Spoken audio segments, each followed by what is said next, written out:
అతను విశ్వసిస్తాడు. హల్లెలూయా.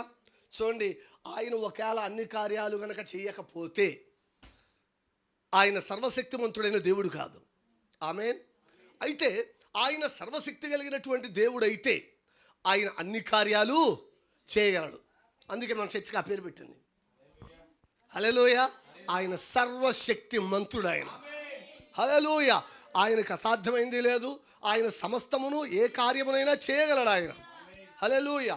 అందువల్ల ఈ రాత్రి ప్రజలతో ఉన్నటువంటి ఇబ్బంది ఏంటంటే, దేవుడు ఇప్పుడు మీ మధ్యలో ఉన్నప్పుడు వారు దేవుడి కొరకు మిలియన్ల దూరాన్ని చూస్తున్నారు. దేవుడు వారి మధ్యలో ఉంటే వారు ఎక్కడ చూస్తున్నారు?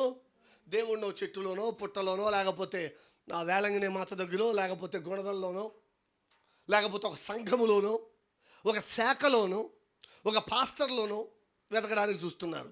దేవుడు ఎక్కడ ఉన్నాడని బైబిల్ చెప్తుంది? వాక్యములు. హల్లెలూయా. చూడండి, మీరు ప్రేమించేటటువంటి, మీరు సేవించే వ్యక్తి ఆయన ఇక్కడున్నాడు. ఆయన ఈ మాటలు చెప్పాడు, ఎక్కడ ఇద్దరు ముగ్గురు కూడి నా నామమును ధ్యానిస్తే వారి మధ్యలో నేను ఉంటానని ఆయన చెప్పాడు. ఇప్పుడు మిగిలినటువంటి లేఖనములన్నీ ఎంత సత్యముగా ఉన్నవో ఈ లేఖనము కూడా అంత సత్యముగా ఉన్నది. ఇప్పుడు మన మధ్యలో ఆయన ఉన్నాడా? వాగ్దానం చేసిన వాడు ఇక్కడ ఉన్నాడా? ఆ బలిష్ఠుడైన దూత ఉన్నాడు ఎక్కడ? ఆ సర్వోన్నతుడైనటువంటి దేవుడు, సర్వశక్తిమంతుడైనటువంటి దేవుడు, చనిపోయిన వారిని మృతులను సహితం తిరిగి లేపినటువంటి దేవుడు, కుంటివారికి నడకిచ్చినటువంటి దేవుడు, మూగవారికి మాటలు ఇచ్చినటువంటి దేవుడు, ఆ సృష్టికర్త అయిన దేవుడు తన ప్రజల మధ్యలో వాగ్దానము చేసి ఆ వాగ్దానములు ఆయన ఉన్నాడా? ఎంతమంది ఇష్టపడుతున్నారు? ఎంతమంది ఉన్నాడని నమ్ముతున్నారు? గట్టిగా చప్పట్లు కూడా ప్రభువును మహింపరుద్దాం. హల్లెలూయా. చూడండి, ఆయన యేసుక్రీస్తును పంపిస్తానని వాగ్దానం చేశాడు. సూచక్రియలు, అద్భుతాలు పంపుతానని వాగ్దానం చేశాడు. దేవుడు దాన్ని ప్రజలకు తెలియజేశాడు. చూడండి, ఆ దర్శనాన్ని మనం పొందగలిగి ఎప్పుడైనా పంపబడినటువంటి వర్తమానం చెప్పాలంటే ఈ రాత్రి ప్రకటించబడుతున్నటువంటి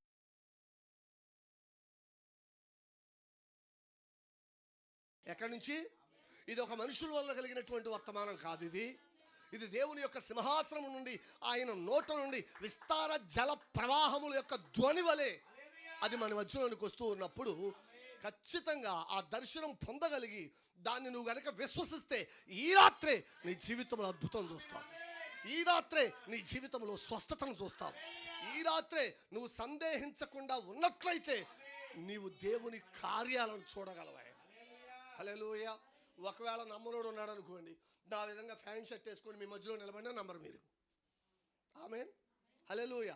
సందేహించినట్లయితే మీరు ఎంత అనారోగ్యంగా ఉన్నారో అదే అనారోగ్యంతో తిరిగి వెళ్ళిపోతారు. ఎలా వచ్చారో అలాగే తిరిగి వెళ్ళిపోతారు.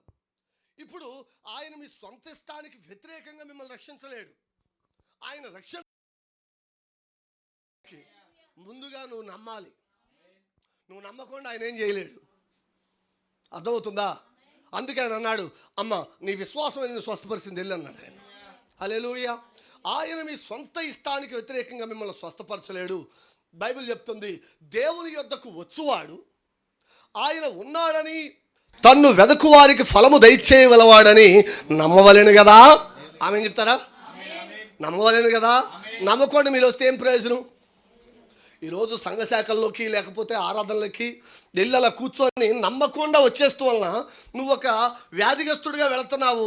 పాస్టర్ ప్రార్థన చేస్తున్నాడు, సంఘం ప్రార్థన చేస్తుంది, అవసరమైతే ఒక కేజీ కొబ్బరి నూనె పోస్తున్నారు నీ మీద, కానీ ఎలా వెళ్ళావో అలాగే వస్తున్నావు. కానీ ఇక్కడ జరగాల్సిన కార్యం ఏంటంటే, వెలువడుతున్న వాక్యపు యొక్క సూచనను, అందులో ఉన్న దేవుణ్ణి నువ్వు కనుగొనగలిగి ఆయన్ను విశ్వసించినట్లయితే ఏ వ్యక్తి కూడా ఇక్కడ అస్వస్థతతో ఉండడు. స్వస్థత అనేది దేవుని యొక్క గుణలక్షణమై ఉన్నది. ఆ స్వస్థత కోసం ముందుగానే 2000 సంవత్సరాల క్రితమే ఆ నలుగుగొట్టబడినటువంటి దేహములో ఆ గాయముల ద్వారా ఆయన మనకు అనుగ్రహించాడు. హల్లెలూయా. చూడండి, ఈరోజు రక్షణ కానివ్వండి, స్వస్థత కానివ్వండి, విజయము కానివ్వండి, ప్రతిదీ విశ్వాసము ద్వారానే నువ్వు పొందుకోవాలి. అందుకే ఆయన్ను మనం నమ్మాలి. హల్లెలూయా. చూడండి, కొన్నిసార్లు కూటంలో సపోజ్ ఈ రాత్రి ఆయన ఇక్కడ స్వస్థపరచడానికి ఉన్నాడు. జాగ్రత్తగానండి. ఆయన ఉన్నప్పుడు ఆయన కొంతమందిని స్వస్థపరిచాడు, కొంతమందిని వదిలేశాడు. ఇప్పుడు దేవుని యొక్క చిత్తం ఏంటి? మీరు అందరూ స్వస్థపడాలని, అందరూ దీవించబడాలని, అందరూ ఆశీర్వదించబడాలని, అందరూ రక్షణలో భాగమవ్వాలని, అందరూ దేవుని యొక్క సంకల్పంలో భాగమవ్వాలని, అందరూ దేవుని యొక్క చిత్తాన్ని జరిగించాలని, అందరూ దేవుని యొక్క ఆలయాలుగా మారాలని, పరిశుద్ధాత్మ యొక్క నివాస స్థలాలుగా మారాలని, మీరు క్రీస్తు కొరకు మీ నివసిస్తున్న ప్రాంతంలో మీ బంధువుల మధ్య, స్నేహితుల మధ్య, ఇరుగు పొరుగు వారి మధ్య, అందరి మధ్య సాక్షులుగా జీవించాలని ఆయన యొక్క ఉద్దేశమై ఉన్నది. అది ఆయన యొక్క చిత్తమై ఉన్నది. చూడండి, ఆయన చనిపోయాడు, పాతి పెట్టబడి ఆయన తిరిగి లేచాడు. ఈరోజు నువ్వు ఆయన దగ్గరికి వచ్చి ఏదో నామకార్థానికి అలా వచ్చి వెళ్ళిపోయావు అనుకో, దాన్ని బట్టి నువ్వు రక్షించబడవు. ఆమె ఏం చేద్దామా? చూడండి, ఈరోజు ప్రవక్త చెప్తున్నాడు, అనారోగ్యం అనేది పాపం వల్ల కలుగుతుంది. అనారోగ్యానికి కారణం ఏంటి? పాపము. అయితే ఈ పాపానికి మీరు ఎంత దూరంగా ఉంటే అంత మంచిది. ఈ పాపాన్ని వదిలించుకోవడానికి, దాన్ని విసర్జించుకోవడానికి, దాని నుంచి బయటపడండి మీరు. తర్వాత వ్యాధిగ్రస్తులైన తర్వాత నేను అలా ఉన్నాను ఇలా ఉన్నానని చెప్పి నువ్వు బాధపడే కంటే ముందుగానే పాపాన్ని నువ్వు విసర్జిస్తే, పాపమునకు దూరంగా ఉంటే నువ్వు అసలు వ్యాధిగ్రస్తుడే కావు. ఇక్కడ ప్రవక్త చెప్తున్నాడు. హల్లెలూయా. దేవుడు ఏం చేస్తున్నాడంటే మనుషుల మీద ఉన్నటువంటి ప్రతిదానిని కూడా ఆయన తుడిచిపెడుతున్నాడు తన సిలువ రక్తముతో, అమూల్యమైనటువంటి రక్తముతో. క్రీస్తు సిలువలో మరణించినప్పుడు మనకు ఒక పరిపూర్ణమైనటువంటి విడుదల దొరికింది. ఎంతమందికి తెలిసింది? హల్లెలూయా.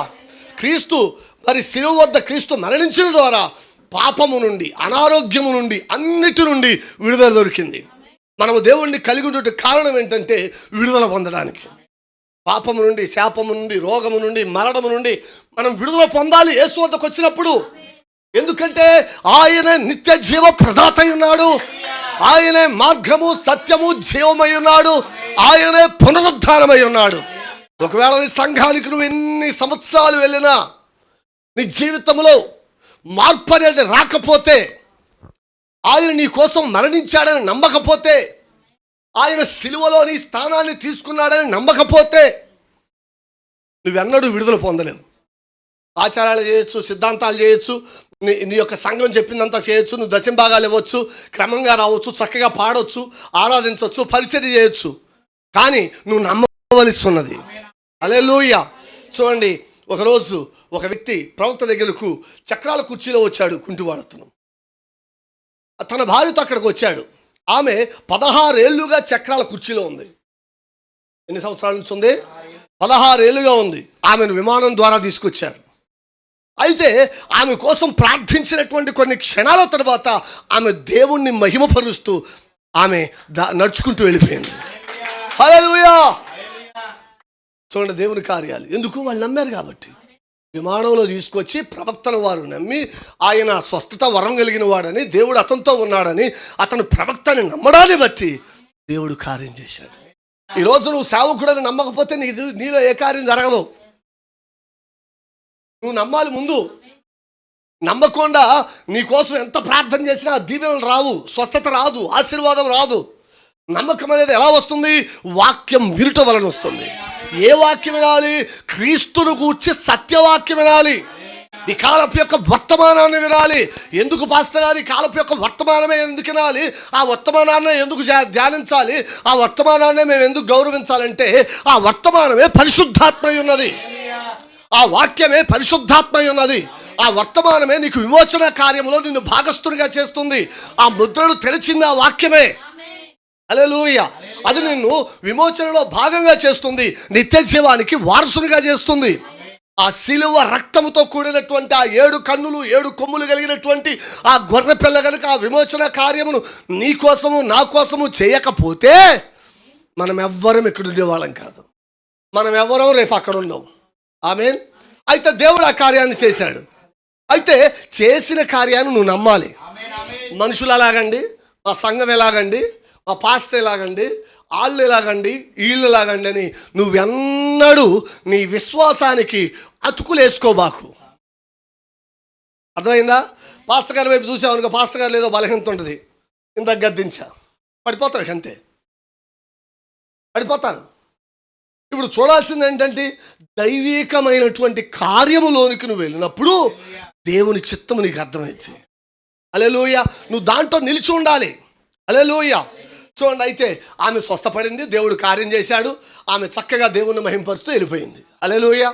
అయితే తర్వాత ఉదయాన ఒక వ్యక్తి ప్రార్థనా వరుసలోకి వచ్చాడు.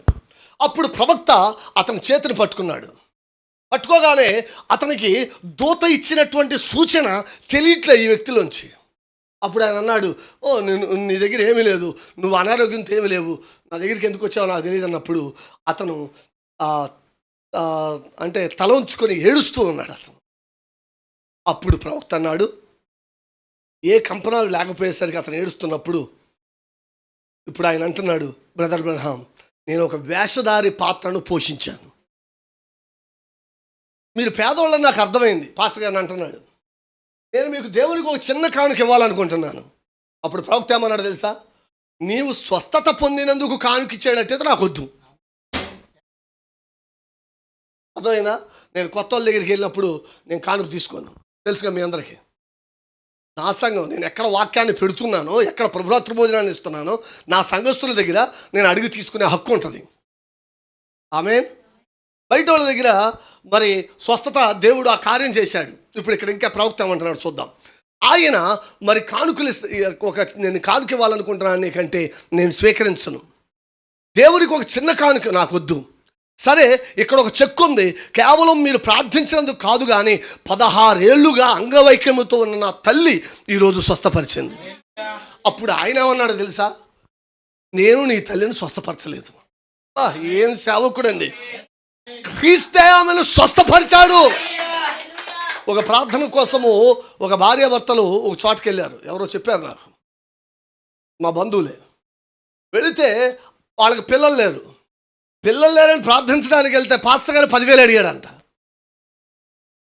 ఇప్పుడు ఒక పెద్ద పెద్ద సేవకులను ఎవరు రావాలంటే వాళ్ళు ఏమడుగుతారు, డబ్బులు అడుగుతారు.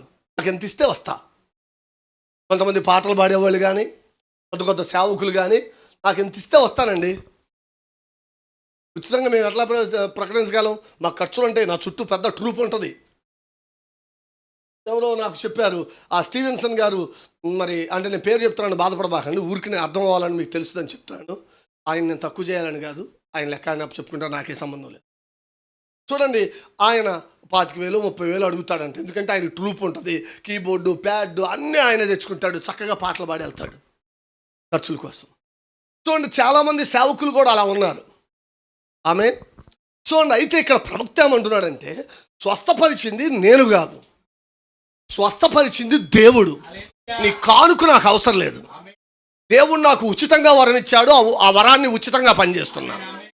పిండుకు తింటారు కొంతమంది జనాల్ని, డబ్బు డబ్బు డబ్బు డబ్బు, వరాన్ని డబ్బు కోసం అమ్మేసుకుంటారు. సేవకులే కానివ్వండి, కీబోర్డ్ వాళ్ళే కానివ్వండి, అంటే వాళ్ళు బతకాలి. నేను ఆ విషయం చెప్పట్లా, మీకు అర్థం అవ్వాలని చెప్తున్నా. దేవుడు వరం ఇచ్చాడు అనుకోండి, మనం కూడా ఒక సేవకుని పిలిచినప్పుడు అతన్ని కూడా చూడాలి, అతని పరిస్థితులు కూడా మంచిది, నేను కాదనను. కానీ దేవుడిచ్చిన వరాన్ని అవసరానికి కూడా దేవుడు ఉండమన్నటువంటి ఆ స్థలంలో వాడబలవలసినటువంటి ఆ వరమును కూడా మనం వాడడానికి డబ్బులు తీసుకునేటటువంటి కొంతమంది ఉన్నారు, వాళ్ళ గురించి నేను మాట్లాడుతున్నా. ఆమేన్. కాబట్టి ఆయన ఏమన్నాడంటే, సర్లే ఇక్కడ చెక్కు రాశాను, $5,000 చెక్కు రాయబడింది. అతను తైల పరిశ్రమ కార్యనిర్వాహకుడు.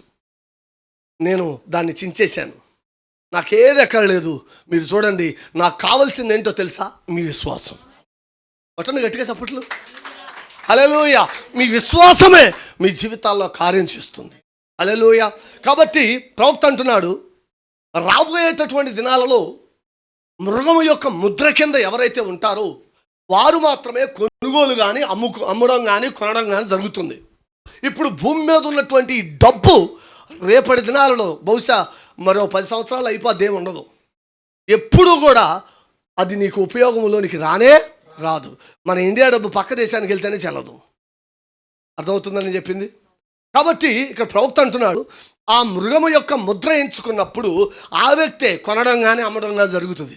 వధువు మృగపు ముద్ర కింద లేదు, వధువు దేవుని ముద్రను పరిశుద్ధాత్మ కింద ఉన్నది. హల్లెలూయా. వధువుకి ఏది ఉన్నా ఏది లేకపోయినా ఆయనే ఆధారం, ఆయనే ఆశ్రయం. కాబట్టి డబ్బు గురించి ఆలోచించొద్దు, ఇల్లు గురించి ఆలోచించొద్దు, భూమి గురించి ఆలోచించొద్దు. మీరు ఆలోచించాల్సింది ఎవరి గురించి అంటే క్రీస్తుని గూర్చి, రాబోతున్న క్రీస్తుని గూర్చి. క్రీస్తు తప్ప దేనిలో కూడా మనకు నిరీక్షణ లేదు. హల్లెలూయా. అది సరైనది. ప్రతిదీ మన భవిష్యత్ అంతా కూడా ప్రభు రాకపై ఆధారపడి ఉన్నది. హల్లెలూయా. నిద్రిస్తున్న వారే కానీ, సజీవులుగా ఉన్నవారే కానీ మన గొప్ప నిరీక్షణ ఎవరిపై? ప్రభు అయిన యేసుపై. హల్లెలూయా. కాబట్టి ఒక్కసారి మరి దేవుణ్ణి చూడండి. ఆయన ఎలాంటి వాడంటే అద్భుతమైనటువంటి దేవుడు. ఆయన ఆశ్చర్యకరుడైనటువంటి దేవుడు. ఆయన ఎంతో ఉన్నతమైనటువంటి దేవుడు. హల్లెలూయా. దేవుడు ఏ విధంగా వచ్చాడంటే అసలు ఆయన అగాధ జలముల పైన ఆత్మ అల్లాడుచున్నదని బైబిల్ చెప్తుంది. ఆదిలో ఆయన ఆకాశమును భూమిని సృష్టించాడు. హల్లెలూయా. చేపలను, జలచర రాశులను అన్నిటినీ సమస్తమును కూడా మానవుడు భూమి మీద నివసించడానికి కావలసిన ప్రతీది దేవుడు ఉచితంగా ఇచ్చాడు. మనం ఏం చేస్తున్నాం? ఉచితంగా ఇస్తే మనకు వాల్యూ ఉండదు. నిజం. కష్టపడకుండా వచ్చేసింది అనుకో, దాని వాల్యూ ఉండదు, తెలీదు, దాన్ని వ్యర్థంగా వాడతాం మనం. అదే కష్టపడి రూపాయి వచ్చింది అనుకో, దాన్ని ఖర్చు పెట్టాలంటే కొద్దిగా ఆలోచిస్తాం, మళ్ళీ తర్వాత ఓ రోజంతా కష్టపడాలి ఎండలో అని. చూడండి, దేవుడు ఉచితంగా రక్షణ ఇచ్చాడు, ఉచితంగా గాలి ఇచ్చాడు, ఉచితంగా ఆహారాన్ని ఇచ్చాడు, ఉచితంగా సూర్యుని ఇచ్చాడు, ఉచితంగా చంద్రుడిని ఇచ్చాడు, ఉచితంగా నక్షత్రాలు ఇచ్చాడు. ఈ సృష్టి అంతటిని చేశాడు, తన పోలికనిచ్చాడు, తన చేతులతో స్వారూప్యాన్ని ఇచ్చాడు. తన వలె చక్కగా అధికారాన్ని కలిగి హ్యాపీగా ఉండమని చెప్పాడు ఆయన. కానీ మానవుడు తప్పిపోయాడు. అయినా సరే దేవుడు ఒక విమోచన కార్యాన్ని, ఒక గొర్రె పిల్లను తీసుకొని దాన్ని వధించి దాన్ని చర్మపు చొక్కాలను వారి కుట్టించి వారిని విమోచనలో భాగంగా చేశాడు. హల్లెలూయా. ఆ విమోచనలో భాగంగా ఆయనే మానవుని యొక్క స్థానాన్ని తీసుకొని మానవుని కోసం పాపముగా మార్చబడ్డాడు, మానవుని కోసం శాపముగా మార్చబడ్డాడు, మానవుని కోసము ఆయన మరణించాడు. హల్లెలూయా. చూడండి, మోషే కాలంలో దేవునికి సేవకునికి వ్యతిరేకంగా తిరుగుబాటు చేసినప్పుడు అక్కడ ఏమొచ్చినాయంటే తాపకరమైన సర్పాలు వచ్చినాయి. ఆమేన్. చూడండి, ప్రజలు ఆ తాపకరమైనటువంటి సర్పాల నుంచి బారి నుంచి రక్షించమని మళ్ళీ మోషేని అడిగినప్పుడు, మోషే దేవుని వద్ద ప్రార్థించినప్పుడు దేవుడు ఏం చెప్పాడంటే మోషేతో ఒక సర్పాన్ని చేయమని చెప్పాడు ఆయన. అదేంటంటే ఒక ఇత్తడి సర్పం. అది హల్లెలూయా. ఆ ఇత్తడి సర్పము విషము లేనటువంటి సర్పం. అది ఆ ఇత్తడి తీర్పుకు సాదృశ్యమైనది. ఇప్పుడు ప్రజల యొక్క తీర్పును అది ఆయన తీసుకుంటున్నాడు. మోషే అరణ్యములో ఇత్తడి సర్పాన్ని ఎలాగూ ఎత్తాడో మనుష్య కుమారుడు కూడా పైకెత్తబడాలని ప్రభు మాట్లాడుతున్నాడు వాక్యంలో. కాబట్టి యేసు క్రీస్తుకు ఆ ఇత్తడి సర్పం సాదృశ్యంగా ఉంది. వారు మరణకరమైనటువంటి పరిస్థితుల్లో అనేక మంది తాపకరమైనటువంటి సర్పాలు కలిసి వారందరూ కూడా చూస్తున్నారు. జాగ్రత్తగానండి. ఎలా చూస్తున్నారు? ఆయన ఏం చెప్పాడు అక్కడ?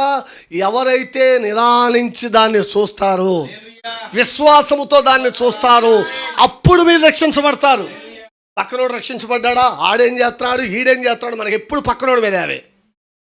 ఏదైనా రోజులో కనీసం ఒక 10 నిమిషాలను నీ గురించి ఎప్పుడైనా ఆలోచించుకున్నావా?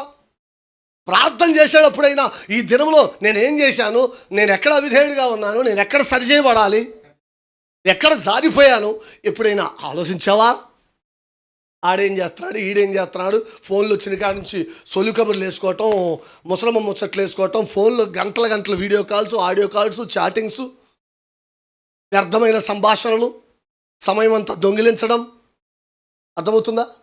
చూడండి, ఇక్కడ కేవలము ఆయన ఎందుకు అలా చేశాడంటే ప్రజలు చూచుటకు ఏదో ఒకటి కావాలి అక్కడ. మెయిన్ ఇప్పుడు కేవలం మానవుడు మనుషుల కోసం ఏదైనా చూడడానికి కొరకు దేవుడు అది పెట్టాడు. ఏది? ఇత్తడి సర్పాన్ని. సహజమైనటువంటి కన్ను ఏదో చూడాలి. ఇప్పుడు స్వస్థత కలిగేది ఆ సర్పంలో కాదు. దేవుడు తన స్వస్థతా వరమును ఆ సర్పం పైన ఉంచాడు. మీరు నమ్ముతున్నారా? సర్పము స్వస్థపరచలేదు, సర్పముపై దేవుడు స్వస్థత వరాన్ని ఇచ్చాడు. జాగ్రత్త పట్టుకోండి. ఆమేన్. ఇప్పుడు ఒక వ్యక్తి రక్షించబడాలంటే ఆ రక్షణ అనేది యేసుక్రీస్తు సిలువను నిదానించి చూచినప్పుడే రక్షణ కానీ, స్వస్థత కానీ, విమోచన కానీ, ఆశీర్వాదం కానీ, విజయము కానీ, హల్లెలూయా, సమస్తము నీవు సిలువ వద్దనే నీకు దొరుకుతూ ఉన్నాయి. హల్లెలూయా. ఇప్పుడు కొంతమంది దాన్ని చూసి కూడా నమ్మరా, అప్పుడు వాళ్ళు చచ్చిపోయారు. జాగ్రత్తగా. కొంతమంది దాన్ని చూసి నిదానించి నమ్మారు, వాళ్ళు బతికారు. వారు ఆ పాము కాటు నుండి స్వస్థత పొందుకున్నారు. ఇప్పుడు వారు స్వస్థత పడగానే పక్కన వారు కూడా వారిని చూసి నమ్మారు. ఆమె చెప్దామా? దేవుడు ఆ సర్పం ద్వారా ఏమిస్తున్నాడు? ఆయన సాక్ష్యం ఇస్తున్నాడు. ఏం చేస్తున్నాడు? ఆయన యెహోవా రాఫా అని రుజువు చేసుకుంటున్నాడు. కొట్టలు గట్టిగా చప్పట్లు. ఆయన పరమ వైద్యుడై ఉన్నాడు అక్కడ. ఆయన రక్షకుడై ఉన్నాడు. ఆయన మరి ఆ రక్షకుడు ఆ సిలువలో మరి తలవాల్చి ఆయన చనిపోయాడు. పగులుచున్నటువంటి ఆ రాళ్ల మధ్యలో, అంధకారం అవుతున్నటువంటి ఆ చీకటి మధ్యలో, హల్లెలూయా, సూర్యుడు చంద్రుడు వెలవెలబోయారు. వాళ్ళు కలవరపడ్డారు. వాళ్ళు చూడండి, వారు దాగుకున్నారు అంటాడు ప్రవక్త. భూమి కంపించింది. ఎందుకంటే ఆ సృష్టికర్త యొక్క వేదనను చూడలేకపోయింది. కానీ సృష్టికర్త అంటే చాలామంది ఏమంటూ ఉంటారంటే, చూడండి ఆయన 3 మేకులతో ఆయన రక్షించుకోలేడు కానీ రక్షిస్తారు. నీలాంటి అపహాస్కులు ఎప్పుడో ఉన్నారు, అక్కడే ఉన్నారు. ఇప్పుడు విమర్శించడం కాదు. ఆయన ఒకవేళ సిలువ దిగి వస్తే నీనా పరిస్థితి ఏంటి? రక్షణ ఉండేదా? స్వస్థత ఉండేదా? ఆశీర్వాదం ఉండేదా? నరకానికే. ఇప్పుడు విమర్శించే ప్రతివాడు కూడా నరకానికే. యేసుక్రీస్తుని విమర్శించినా, వాక్యాన్ని విమర్శించినా, వర్తమానాన్ని విమర్శించినా, సత్యాన్ని విమర్శించువాడు ఎక్కడికి వెళ్తాడంటే ఖచ్చితంగా అగ్నిగుండానికే వెళ్తాడు. చేతనైతే తెలుసుకో, లేదా మౌనంగా ఉండు. విమర్శించబాకు. నువ్వు మౌనంగా ఉన్నా చచ్చిపోతావు. ఖచ్చితంగా తెలుసుకొని సత్యంలో నడవాలి. అంతే కదా? నేను తెలివికల్లోనని చెప్పి నువ్వు మౌనంగానే చచ్చిపోతావు, దాన్ని అంగీకరించకపోతే. ఆమేన్. చూడండి, ఆ సర్పం ద్వారా ఆయన సాక్ష్యం ఇస్తున్నాడు. ఆయన రాఫాగా స్వస్థపరచుగాడుగా ఉన్నాడు. ఆయన ఉన్నవాడు, అనువాడై ఉన్నాడు. ఉండేవాడు కాదు, రాబోయేవాడు కాదు, వర్తమాన కాలం. Hallelujah. Present tense, past tense, future tense. వర్తమాన కాలం, వర్తమాన భూత భవిష్యత్ కాలంలో ఉండువాడు ఆయన. హల్లెలూయా. అందుకే ఆయన మోషేకి ఎలా బయలుపరుచుకున్నాడంటే ఉన్నవాడు, అనువాడై ఉన్నాడు. హల్లెలూయా. ఇది ఏ కాలం అంటే వర్తమాన కాలం. అదేనా? పక్షిరాజు వర్తమాన కాలమేనా? హల్లెలూయా. కాబట్టి నా ప్రియమైనటువంటి దేవుని పిల్లారా, వారు స్వస్థత పొందారు. ఆ ఇత్తడి సర్పం దినముల తర్వాత ఆయన మరలా బెతస్తా అనేటటువంటి కోనేటిని మీరు చూడండి. ఆ బెతస్తా అనేటటువంటి కోనేటి దగ్గర మరి అనేక మంది గుంపులుగా పడి ఉన్నారు. అక్కడ మరి దేవదూత వచ్చి ఎవరు ఊహించని అనుకోని గడియలో ఆ దేవదూత ఏం చేస్తుందంటే నీటిని తాకుతుంది. హల్లెలూయా. అది తాకినప్పుడు ఎవరు ముందుగా పడతారో వారు స్వస్థత పొందుతారు. హల్లెలూయా. ఆయన తన దూతతో దిగొచ్చాడు. హల్లెలూయా. ఇప్పుడు చూడండి, ఆ ఇత్తడి సర్పం ఎవరి కోసము ప్రార్థించలేదు. ప్రార్థించగలదా? ప్రార్థన చేయలేదు ఇత్తడి సర్పం. చూడండి, ఎవరి మీద చేతులు ఉంచగలదా? అయినప్పటికీ ఆ ఇత్తడి సర్పంలో దేవుడిని, ఆయన వరమును వారు గుర్తించారు. ఆ కొలం దగ్గర ఏమైనా ప్రార్థన చేశారు ఎవరన్నా? లేదు.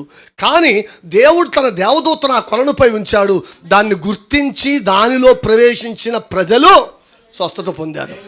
ఈ కాలపు యొక్క అంత్యకాలపు యొక్క వర్తమానాన్ని గుర్తించి దానిని చేయు ప్రజలు, వర్తమాన ప్రకారము జీవించు ప్రజలు రక్షణ పొందుతారు, ఎత్తబడుతూ ఉంటారు, ఆయన వధువులో భాగమై ఉంటారు. వారికి తన్ను తాను ప్రత్యక్షత ద్వారా అన్నిటినీ ఆయన బయలుపరుచుకుంటాడు. హల్లెలూయా. చూడండి, దేవుడు దిగి వచ్చి క్రీస్తులో నివసిస్తున్నాడని మనందరికీ తెలుసు. దేవుడు తన వరమును అపోస్తుడైన పేతురులో ఉంచాడు, పౌల్లో ఉంచాడు. వారి నడికట్లు పట్టుకుంటే స్వస్థపడ్డారు, వారిని నీడబడితే స్వస్థపడ్డారు. దేవుడు తన స్వస్థతను లేదా ఆశీర్వాదము తన ప్రజల్లో కూడా ఉంచుతున్నాడు. ఆమేన్.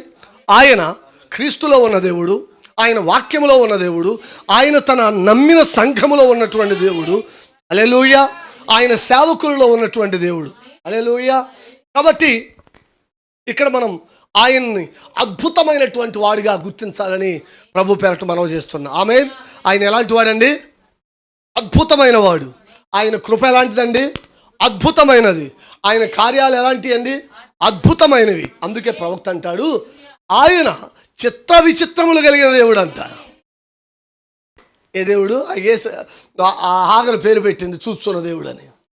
ఒకళ్ళు యెహోవా ఈరే అని, యెహోవా షమ్మా అని, యెహోవా షాలోమ్ అని ఒక్కొక్కరు ఒక్కొక్క పేరు పెడితే అన్నాడు ఆయన చిత్ర విచిత్రములు కలిగిన దేవుడు అంట. ఆయన కార్యాలు ఆ నమ్మి పొందే వాళ్ళకే తెలుస్తుంది. నిజమండి. దేవుడు మూలుగుతున్న నిన్ను అప్పటికప్పుడు తన అభిషేకంతో లేపి నిలబెడితే అప్పుడు అర్థమైంది. ఈరోజు నా స్థానం అదే. హల్లెలూయా. నాకు కొన్ని పాఠాలు నేర్పిస్తున్నాడు ఆయన. నేను ఏదైతే వాక్యాన్ని చెప్పాలనుకుంటున్నానో దాన్ని ఖచ్చితంగా నా జీవితంలో నెరవేర్చి నా విశ్వాసాన్ని పరీక్షించి అప్పుడు నిలబెట్టాడు ఇక్కడ నన్ను. దేవుని నామానికి మహిమ కలుగును గాక. హల్లెలూయా. కాబట్టి ఆయన వారికి విడుదల ఇచ్చాడు. ఇప్పుడు దేవుని ప్రజలకు స్వస్థత అవసరమైనది. దేవుడు తన వరమును పంపుతానని వాగ్దానం చేశాడు. ఈ చివరి కాలంలో దేవుడు అబ్రహాము శారాలను ఏ విధంగా సింధూర వనంలో దర్శించాడు, అలాగే ఈ చివరి దినాలలో కూడా లూకా 17:30 ద్వారా ఆయన మనుష్య కుమారుని పరిచర్య ద్వారా ఈ చివరి కాలంలో సంఘమును దర్శిస్తానని, ఆ వరమును పంపుతానని ఆయన వాగ్దానం చేశాడు. మొదటి నిర్గమంలో మోషేతో, రెండవ నిర్గమంలో ప్రభు అయిన యేసుతో, మూడవ నిర్గమంలో ఈ కాలపు యొక్క ప్రవక్తతో 3 ఈడ్పుల యొక్క పరిచర్య ద్వారా ఆయన సంఘమునకు తన వరాలను పంపుతున్నాడు. ఆయన ఎవరైతే అంగీకరిస్తారో, ఆ వరమును గుర్తిస్తారో, దైవిక వరములను గుర్తించకపోతే ఆ దీనునిగా మనుషుల వైపు చూడకూడదు. ఒక పనికి మారిన ఒక వ్యక్తిని తీసుకొచ్చి దైవిక వరంతో ఆయన అభిషేకించి ప్రపంచానికి 7 సార్లు తిప్పాడు ఆయన. ప్రజల దృష్టిలో ఆయన, కానీ దేవుని దృష్టిలో గొప్పవాడు ఆయన. ఈ పనికి వాళ్ళు వాడు ఇక్కడ నిలబెట్టాడు. ఇప్పుడు నా గురించి నువ్వు ఆలోచించకూడదు. ఏ వరం అయితే ప్రత్యక్షపరచబడుతుందో దాన్ని పట్టుకో. దేవుని యొక్క వరమును గుర్తించడం కూడా అది గొప్పతనమైనది. అర్థమైందా? ఆ వరాన్ని నువ్వు గుర్తించలేదనుకో, ఆ సేవకుడు నువ్వు గుర్తించలేదనుకో, వాక్యాన్ని తీసుకొస్తే గెట్ అవుట్, మాకు అవసరంలో నువ్వు. అనుకూలమైనటువంటి బోధకులను మా సంఘాల్లో మేము తయారు చేసుకుంటాం. మాకు చెప్పే బోధకుడు కావాలి, మేము చెప్తే వినే బోధకుడు కావాలి. కానీ పరిశుద్ధాత్మ అభిషేకం కలిగినటువంటి సేవకుడు మాకు అవసరం లేదు. అతను కరుకైన వాడుగా ఉంటాడు. కొడుకు పడనటువంటి, మింగుడు పడనటువంటి కాయలాగా ఉంటాడు. అతను ఒక పెద్ద వ్యక్తిలాగా ఉంటాడు. అతను చూడటానికి అంత అనుకూల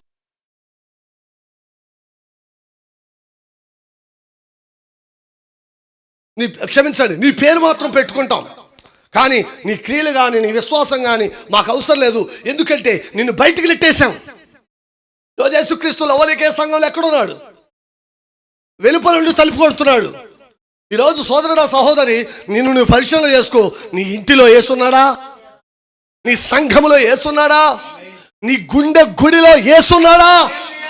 నువ్వు ధన్యురాలివి, నువ్వు ధన్యుడివి. నీకే కొదువ ఉండదు. ప్రతి అవసరతను అక్కరను ఆయన తీర్చువాడు. నీ ముందు నిన్ను నడుచువాడు. పగలు మేఘస్తంభమై, రాత్రి అగ్నిస్తంభమై తన వాగ్దానాన్ని నెరవేర్చడానికి పరమును వీడు దిగి వచ్చినటువంటి అదే దేవుడు నీ జీవితంలో కూడా అదే కార్యాన్ని చేయగలడు. నీ సంఘంలో ముందుగా ఉండాల్సింది ఎవరు? ప్రభు అయిన యేసుక్రీస్తే. ప్రభు అయిన వాక్యాన్ని ముందుగా పెట్టుకోవాలి. ఈ కాలపు వర్తమానమే ముందుగా పెట్టుకోవాలి. ఎందుకంటే నువ్వు ఖచ్చితంగా దేవుడు తన మాటను నిలబెట్టుకుంటాడు.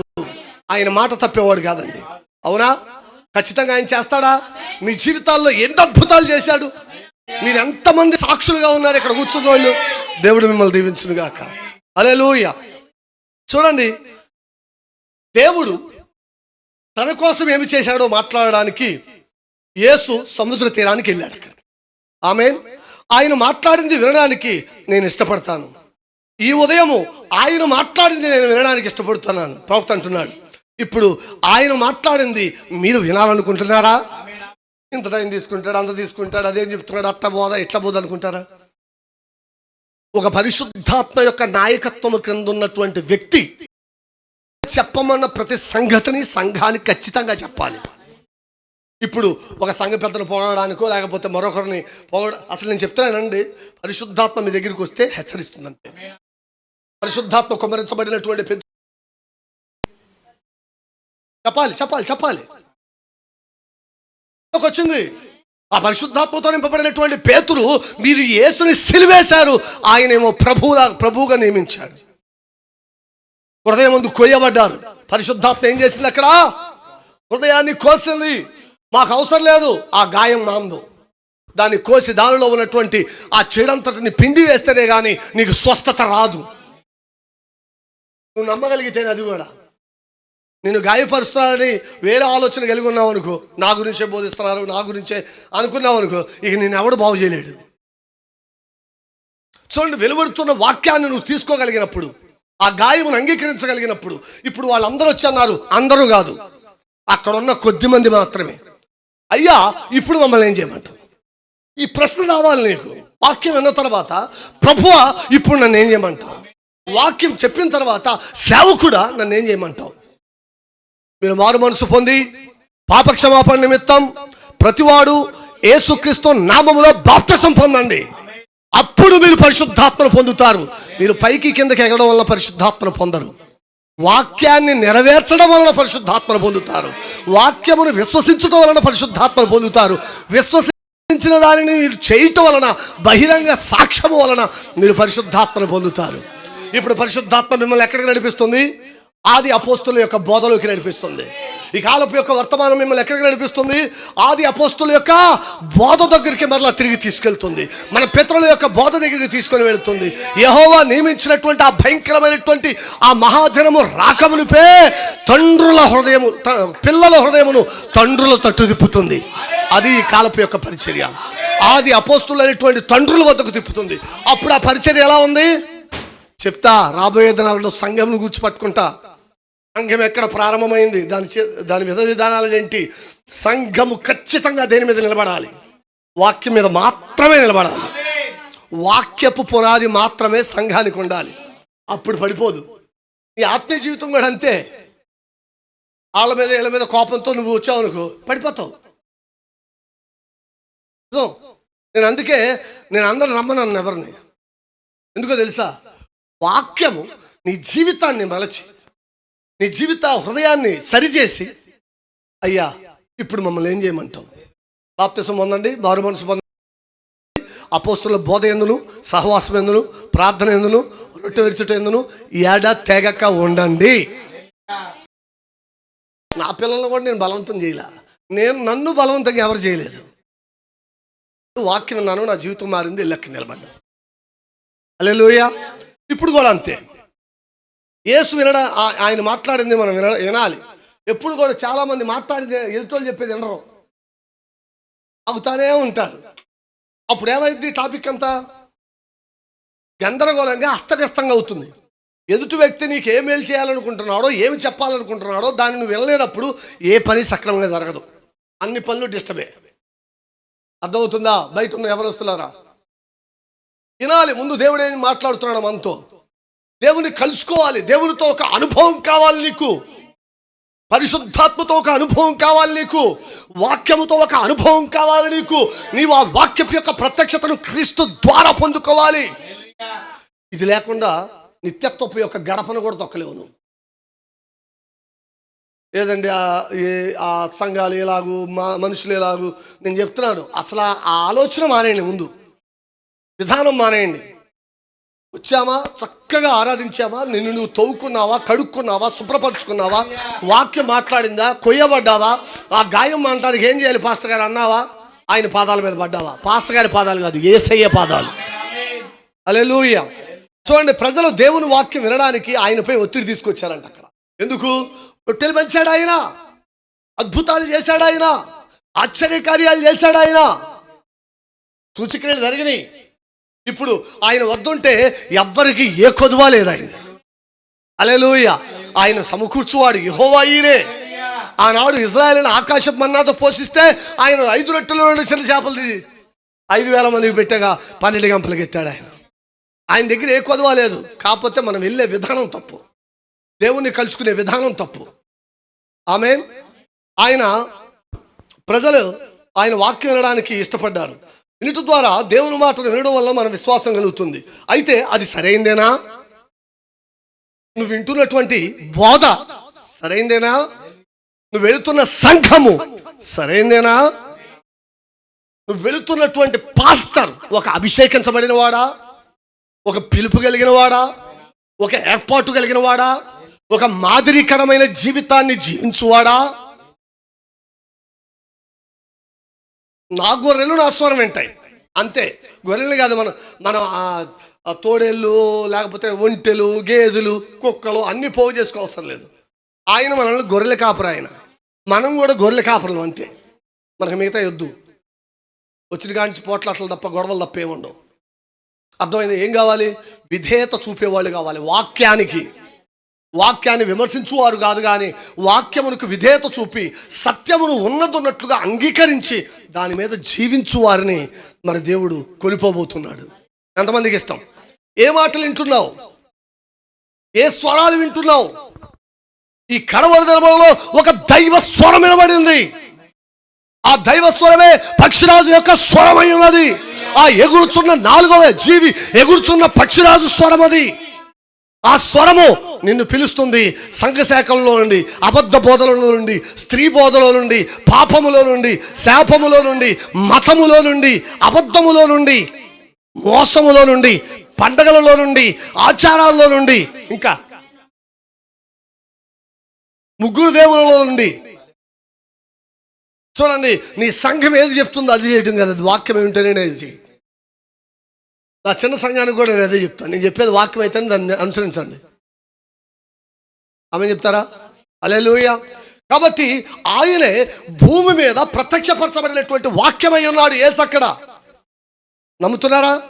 హల్లెలూయా. ఆయనపై అది పనిచేయలేదు.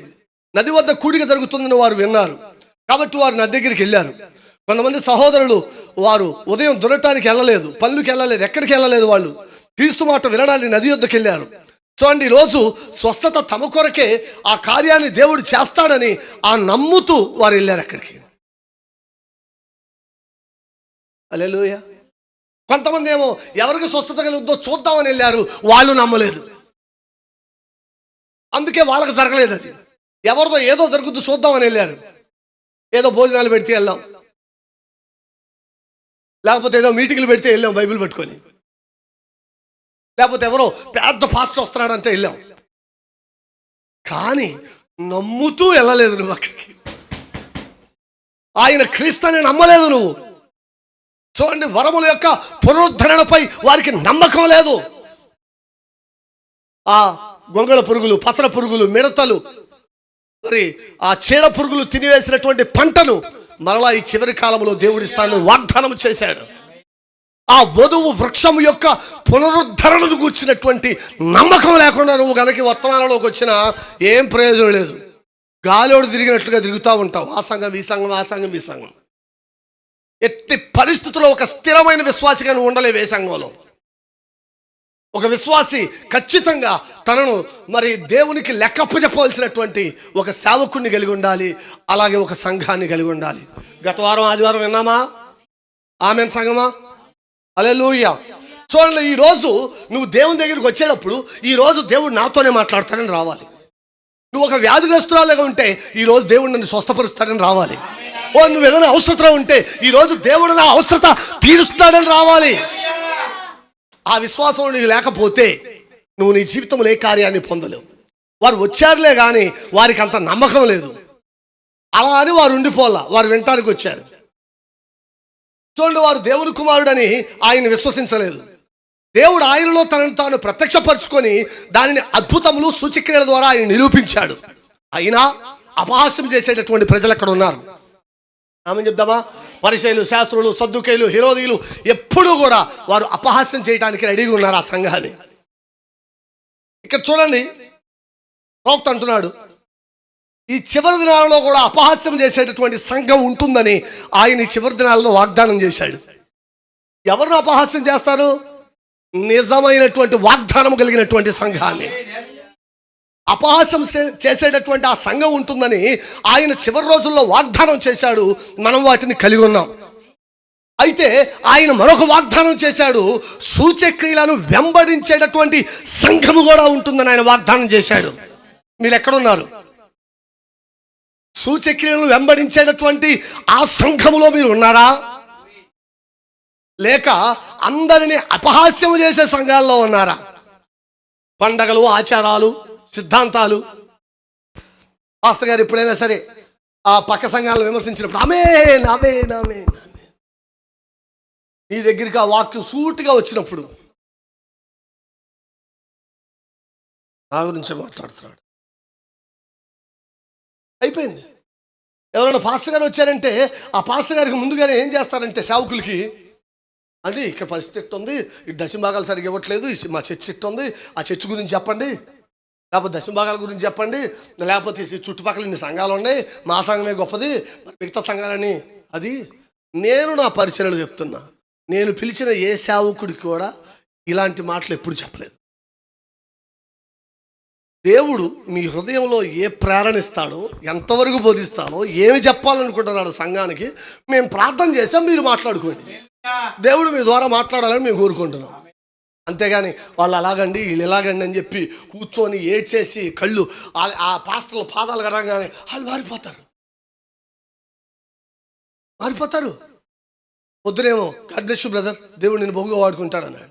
సాయంత్రమే ఏంటి నేను మాట్లాడిన తర్వాత చేశాడు అన్నాడు. ప్రవక్త వర్తమానాలు చదివేటటువంటి ఒక వ్యక్తి, అనుభవం కలిగినటువంటి ఒక వ్యక్తి ఏం మార్చేసింది? పెద్ద మాటలు, కన్నీరు, దొంగ కన్నీరు మార్చేయంగానే ఆయన వాక్యం తప్పిపోయాడు. ఎంతమందికి తెలిసింది? తప్పిపోయాడు ఆయన వాక్యాన్ని. ఎందుకంటే వాక్యము చెప్పిన తర్వాత ప్రవక్త పాట పాడిన సందర్భం ఉందా లేదా? ప్రవక్త కన్నీటితో ప్రార్థన చేసిన సందర్భాలు ఉన్నాయా లేవా? కన్నీటితో ప్రార్థన చేశాను, నా హృదయాన్ని తాకింది వాక్యం. అసలు అది కూడా చూడలేకపోయాడంటే ఆ పొరలు కమ్మేసినాయి. సేవకుడు ఇలా ఎప్పుడు ఉండకూడదు.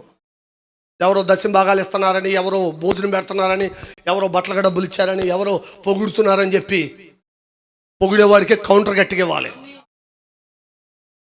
అర్థమైందా? వాక్యం ఎప్పుడు కూడా సూటిగా ఉండాలి. హల్లెలూయా. ఎందుకంటే రేపొద్దున మీరు అంటారు అక్కడికి వెళ్ళాక, పాస్టర్ ప్రవక్త ఎంతమంది తెలుసు? ప్రవక్త మరి చెప్పినటువంటి సందర్భం ఎంతమందికి తెలుసు? ఒక చిన్న సహోదరి ఉన్నది, ఆమె ఒక డినామినేషన్ సంఘానికి వెళ్తుంది.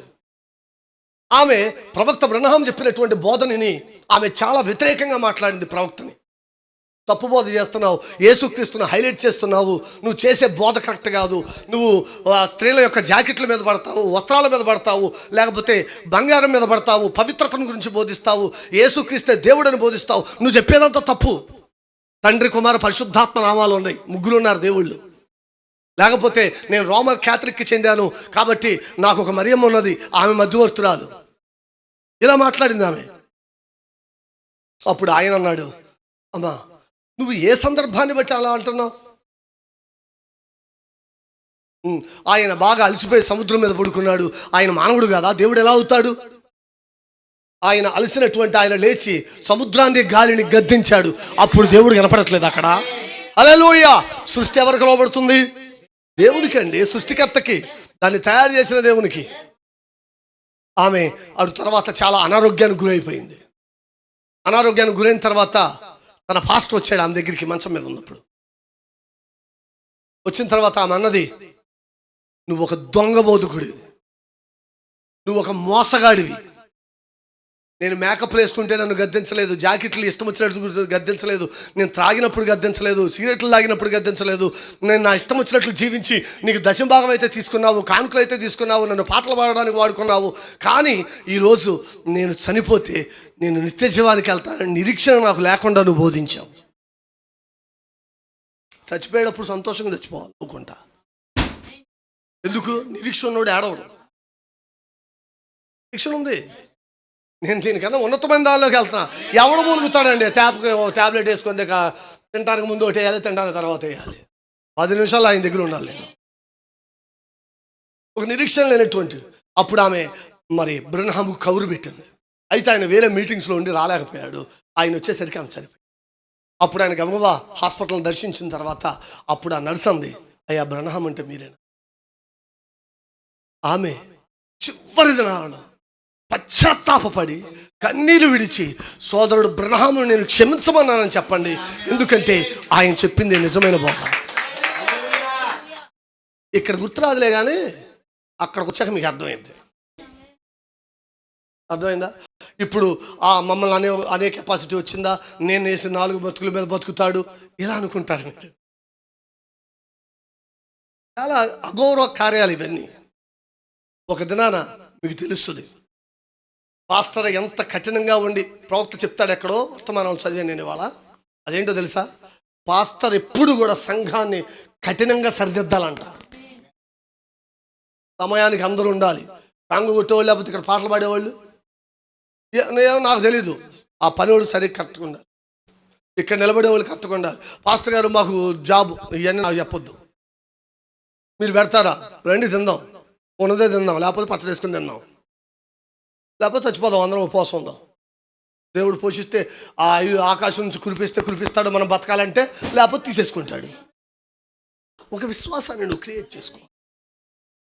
నువ్వు కరెక్ట్గా దేవునిలో నేను ఇలా చేయాలనుకున్నప్పుడు దేవుడు కార్యాలు కూడా ఆయన అనుకూలపరుస్తాడు. నీలో ఆశ లేదనుకో, అసలు దాన్ని ఏం చేయలేడు ఆయన.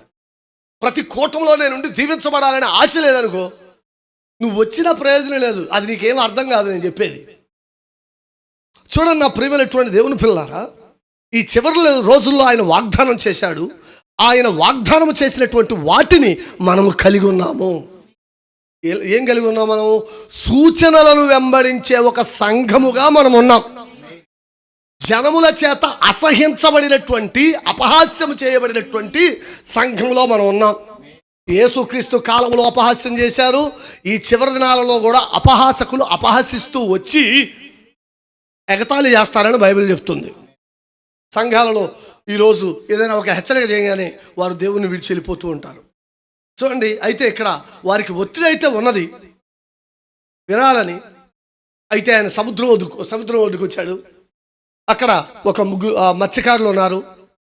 అక్కడ వాళ్ళందరూ చేపలకి రాత్రంతా వెళ్ళొచ్చి తమ యొక్క పడవలను పక్కన పెట్టుకొని వలలు దులుపుకొని క్లీన్ చేసుకుంటున్నారు. ఎందుకంటే వారు రాత్రంతా శ్రమపడినా ఒక్కడు కూడా వల్ల, జీవితాంతం శ్రమపడినా ఎక్కడుంటావు? సంఘం కట్టాడండి పాస్టర్ గారు, చర్చి కట్టాడండి, అందుకు పరలోకం వెళ్ళడు పాస్టర్ గారు. లేకపోతే మనం అది చేసామండి, అందుకు పరలోకం వెళ్ళరు. మీరు యేసుక్రీస్తుని సొంత రక్షకుడిగా అంగీకరించి విలువైనటువంటి ఆయన మాటల మీద లక్ష్యం ఉంచి ఆయన వలె నువ్వు జీవించాలి. రాత్రంతా శ్రమ పడ్డారు వాళ్ళు.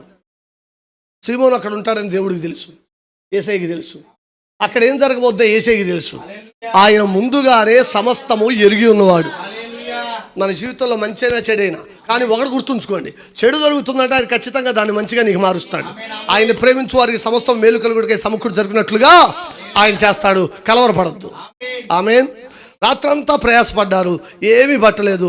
ప్రజలు ఇక్కడ ఎడారిలో అంటే చేపలు పట్టకపోతే ఆ రాత్రంతా ప్రయాసపడినప్పుడు అది అత్యంత నిరుత్సాహపరిచేటటువంటి విషయంలాగా ఉంటుంది. పగలంతా కష్టపడ్డావు, సాయంత్రానికి డబ్బులు ఇవ్వలేదనుకో, కొట్టారనుకో, లేకపోతే తక్కువ ఇచ్చారనుకో, ఎంత నిరుత్సాహంలోకి వెళ్ళిపోతావు. అసలు ఇక్కడ ఏమీ లేదు. చూడండి, వారు రాత్రంతా ప్రయాసపడ్డారు, వారి వలలు కలుగుతూ కూర్చున్నారు. అప్పుడు అక్కడ యేసయ్య ఆ ధోని ఎక్కి కొద్దిగా పేతురుని ధోని నిమితలకు నడిపించమని అక్కడ బోధ చేయటం ప్రారంభించాడు ఆయన. చూడండి, అక్కడ ఆంధ్రయ్య పేతురుతో అన్నాడు, ఇక్కడ దైవిక స్వస్థత చేసేటటువంటి ఒక ఈయనే అనుకుంటా, ఆయన గూర్చి వాళ్ళు విన్నారు, ఆయన ఏం చెప్తాడో విన్నాం రా అని చెప్పి ఇతన్ని తీసుకెళ్ళాడంట అక్కడికి. హల్లెలూయా. ఆయన ఆ నది వద్ద ఆయన కూర్చొని ఆయన కొన్ని సంగతులు అక్కడ మాట్లాడాడు. ఆయన ద్వారా ప్రజలు స్వస్థపరుస్తానని దేవుడు వాగ్దానం చేసిన దాని గురించి ఆయన మాట్లాడడం మొదలుపెట్టడం మరి నేను వింటున్నాను అన్నాడు ప్రవక్త. హల్లెలూయా. యెషయా ప్రవచనం నెరవేరింది, ఆది కాండంలో ప్రవచనం నెరవేరింది, బైబిల్లో ఉన్న ప్రతి ప్రవచనం ఆయన నెరవేరింది. దేవుడు దేశంలో ఇతర ప్రాంతాల వారిని ఆయన ద్వారా ఎలా స్వస్థపరిచాడో, ఇప్పుడు ఆయన సరిగ్గా ఆయన ద్వారా స్వస్థత, ప్రజలకు రక్షణ, విమోచన మొదలైంది ఎలా తీసుకువచ్చాడో ప్రతిదానిని ప్రభు వివరిస్తున్నాడు. హల్లెలూయా. దేవుడు మాట్లాడడానికి ఎంతమంది ఇష్టపడతారు? ఆయన మాట్లాడితే ఇష్టపడే వాళ్ళు ఎంతమంది ఉంటారు? సమయాన్ని చూస్తారా దేవుడు వస్తే? అందుకే కదా మనం గడియారం అట్టి పెట్టింది మీకు కనపడకుండా, నేను ముందుకు చూసుకోవడానికి పెట్టుకున్నాను. హల్లెలూయా. కాబట్టి ఇప్పుడు చూడండి, ఆయన సద్దుకైల్లో ఒకరిలా మాట్లాడలేదు. ఎందుకని ఆయన మాటలు వినడానికి అంత ఇష్టం కలిగినాయి అంటే, ఆయన ఒక సద్దుకైల్లాగా మాట్లాడలేదు, ఒక పరిసయ్యులాగా మాట్లాడలేదు, ఒక శాస్త్రిలాగా మాట్లాడలేదు. ఆయన అలా జరిగిందండి ఇదండి అని మాట్లాడలా. ఆయన అన్నాడు, యెహోవా ఇలాగు సెలవిచ్చుచున్నాడు. కాల ప్రవక్త దేంతో వచ్చాడు? యెహోవా ఇలాగు సెలవిచ్చుచున్నాడు. అలా రాయబడి ఉంది. అలా దేవుడు చేయగలడు, ఇలా నమ్మండి అంట్లా. యెహోవా ఇలాగు సెలవిచ్చుచున్నాడు. హల్లెలూయా. సముద్రం ఆ యొక్క మంచు తుఫాను ఆగు. ఇప్పుడు ఇక్కడ ఎలా ఉన్నాడు ఆయన? అధికారము గలవాని వలె ఉన్నాడు. సంఘము కూడా ఈరోజు ప్రవక్త అంటాడు సర్వాధికారమును కలిగి ఉంటుంది, సార్వభౌమ అధికారాన్ని కలిగి ఉంటుంది. ఆమేన్. అధికారంతో ఆయన మాట్లాడాడు. ప్రజలు మాట్లాడే వేరే దాని గురించి కాదు, ఆయన మరి అధికారముతోనూ శక్తితోనూ మరి ఆయన మాట్లాడుతూ ఉన్నప్పుడు ఆయన మాటలు వినడం ప్రారంభించారు. ఇప్పుడు ఆ సీమోను ఆ మనిషి బోధలో ఏదో ఉంది, అది నేను ఇష్టపడతాను అనుకుంటున్నాడు ఆయన. చూడండి, ఆయన చెప్పేటటువంటి ఆ వర్తమానం యొక్క విధానం నాకు నచ్చింది, నేను చక్కగా వినగలుగుతున్నాను అని ఆయన అనుకుంటున్నాడు వింటూ. అప్పుడు యేసు ఆయన మాటలు ముగించిన తర్వాత సీమోను పడవలో ఉన్నాడు. ఇప్పుడు సీమోను మాట్లాడడం మరి నేను వినగలుగుతున్నాను. సీమోను యేసు అంటున్నాడు, సీమోను మన ఈ స్థితి నుండి బయటపడడానికి నువ్వు దోణెను లోతుగా నడిపించు. ఎక్కడికి నడిపించాలి? భక్తిలో లోతుగా వెళ్ళాలి. పైన ఉంటే ఏమి ఉండదు అక్కడ.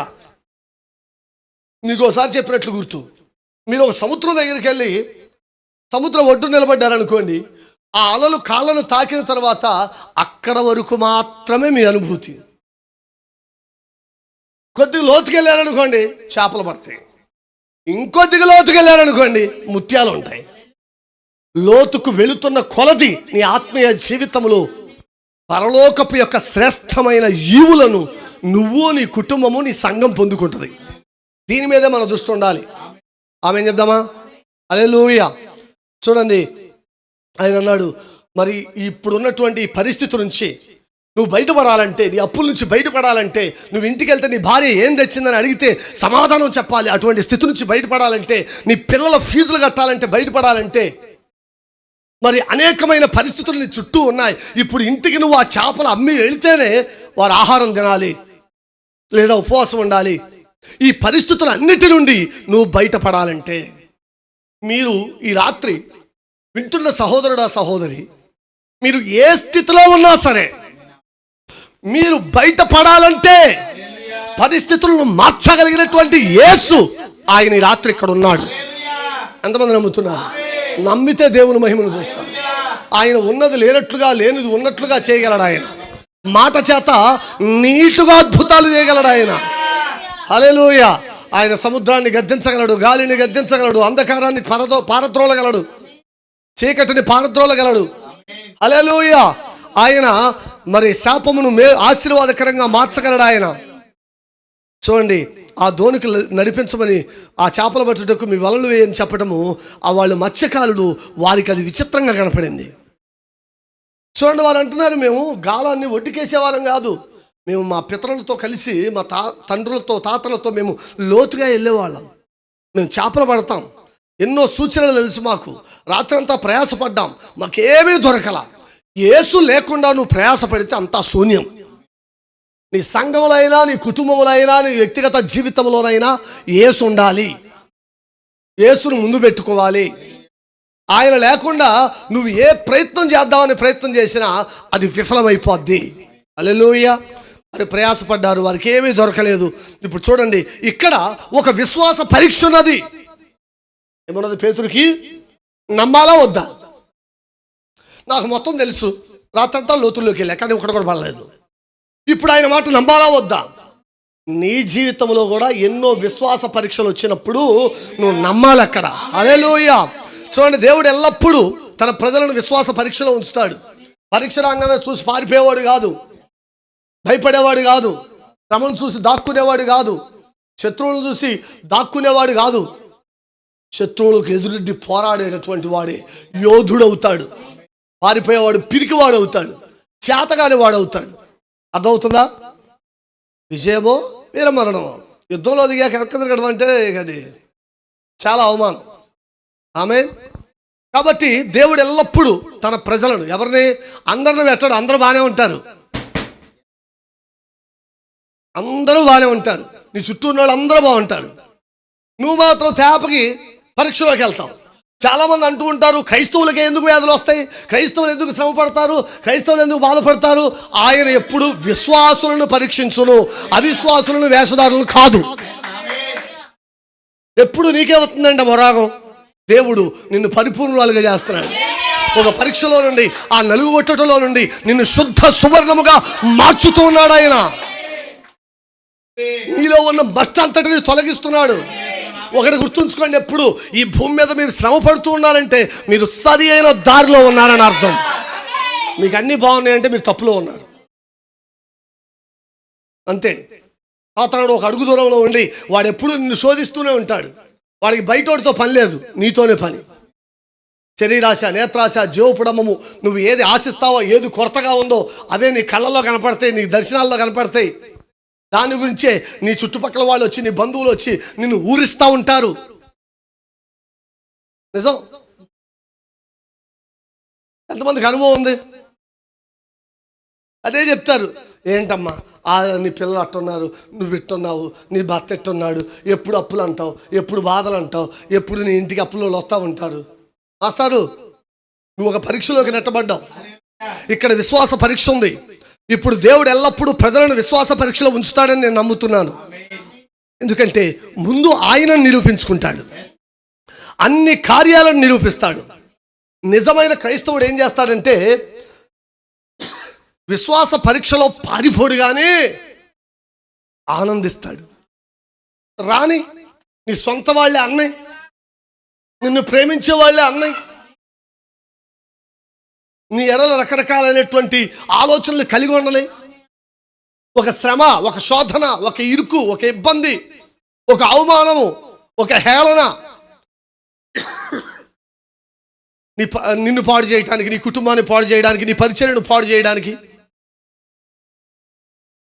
నిన్నెప్పుడు మనశ్శాంతి లేకుండా చేయడానికి, నీ మీద నిందలు మోపరి,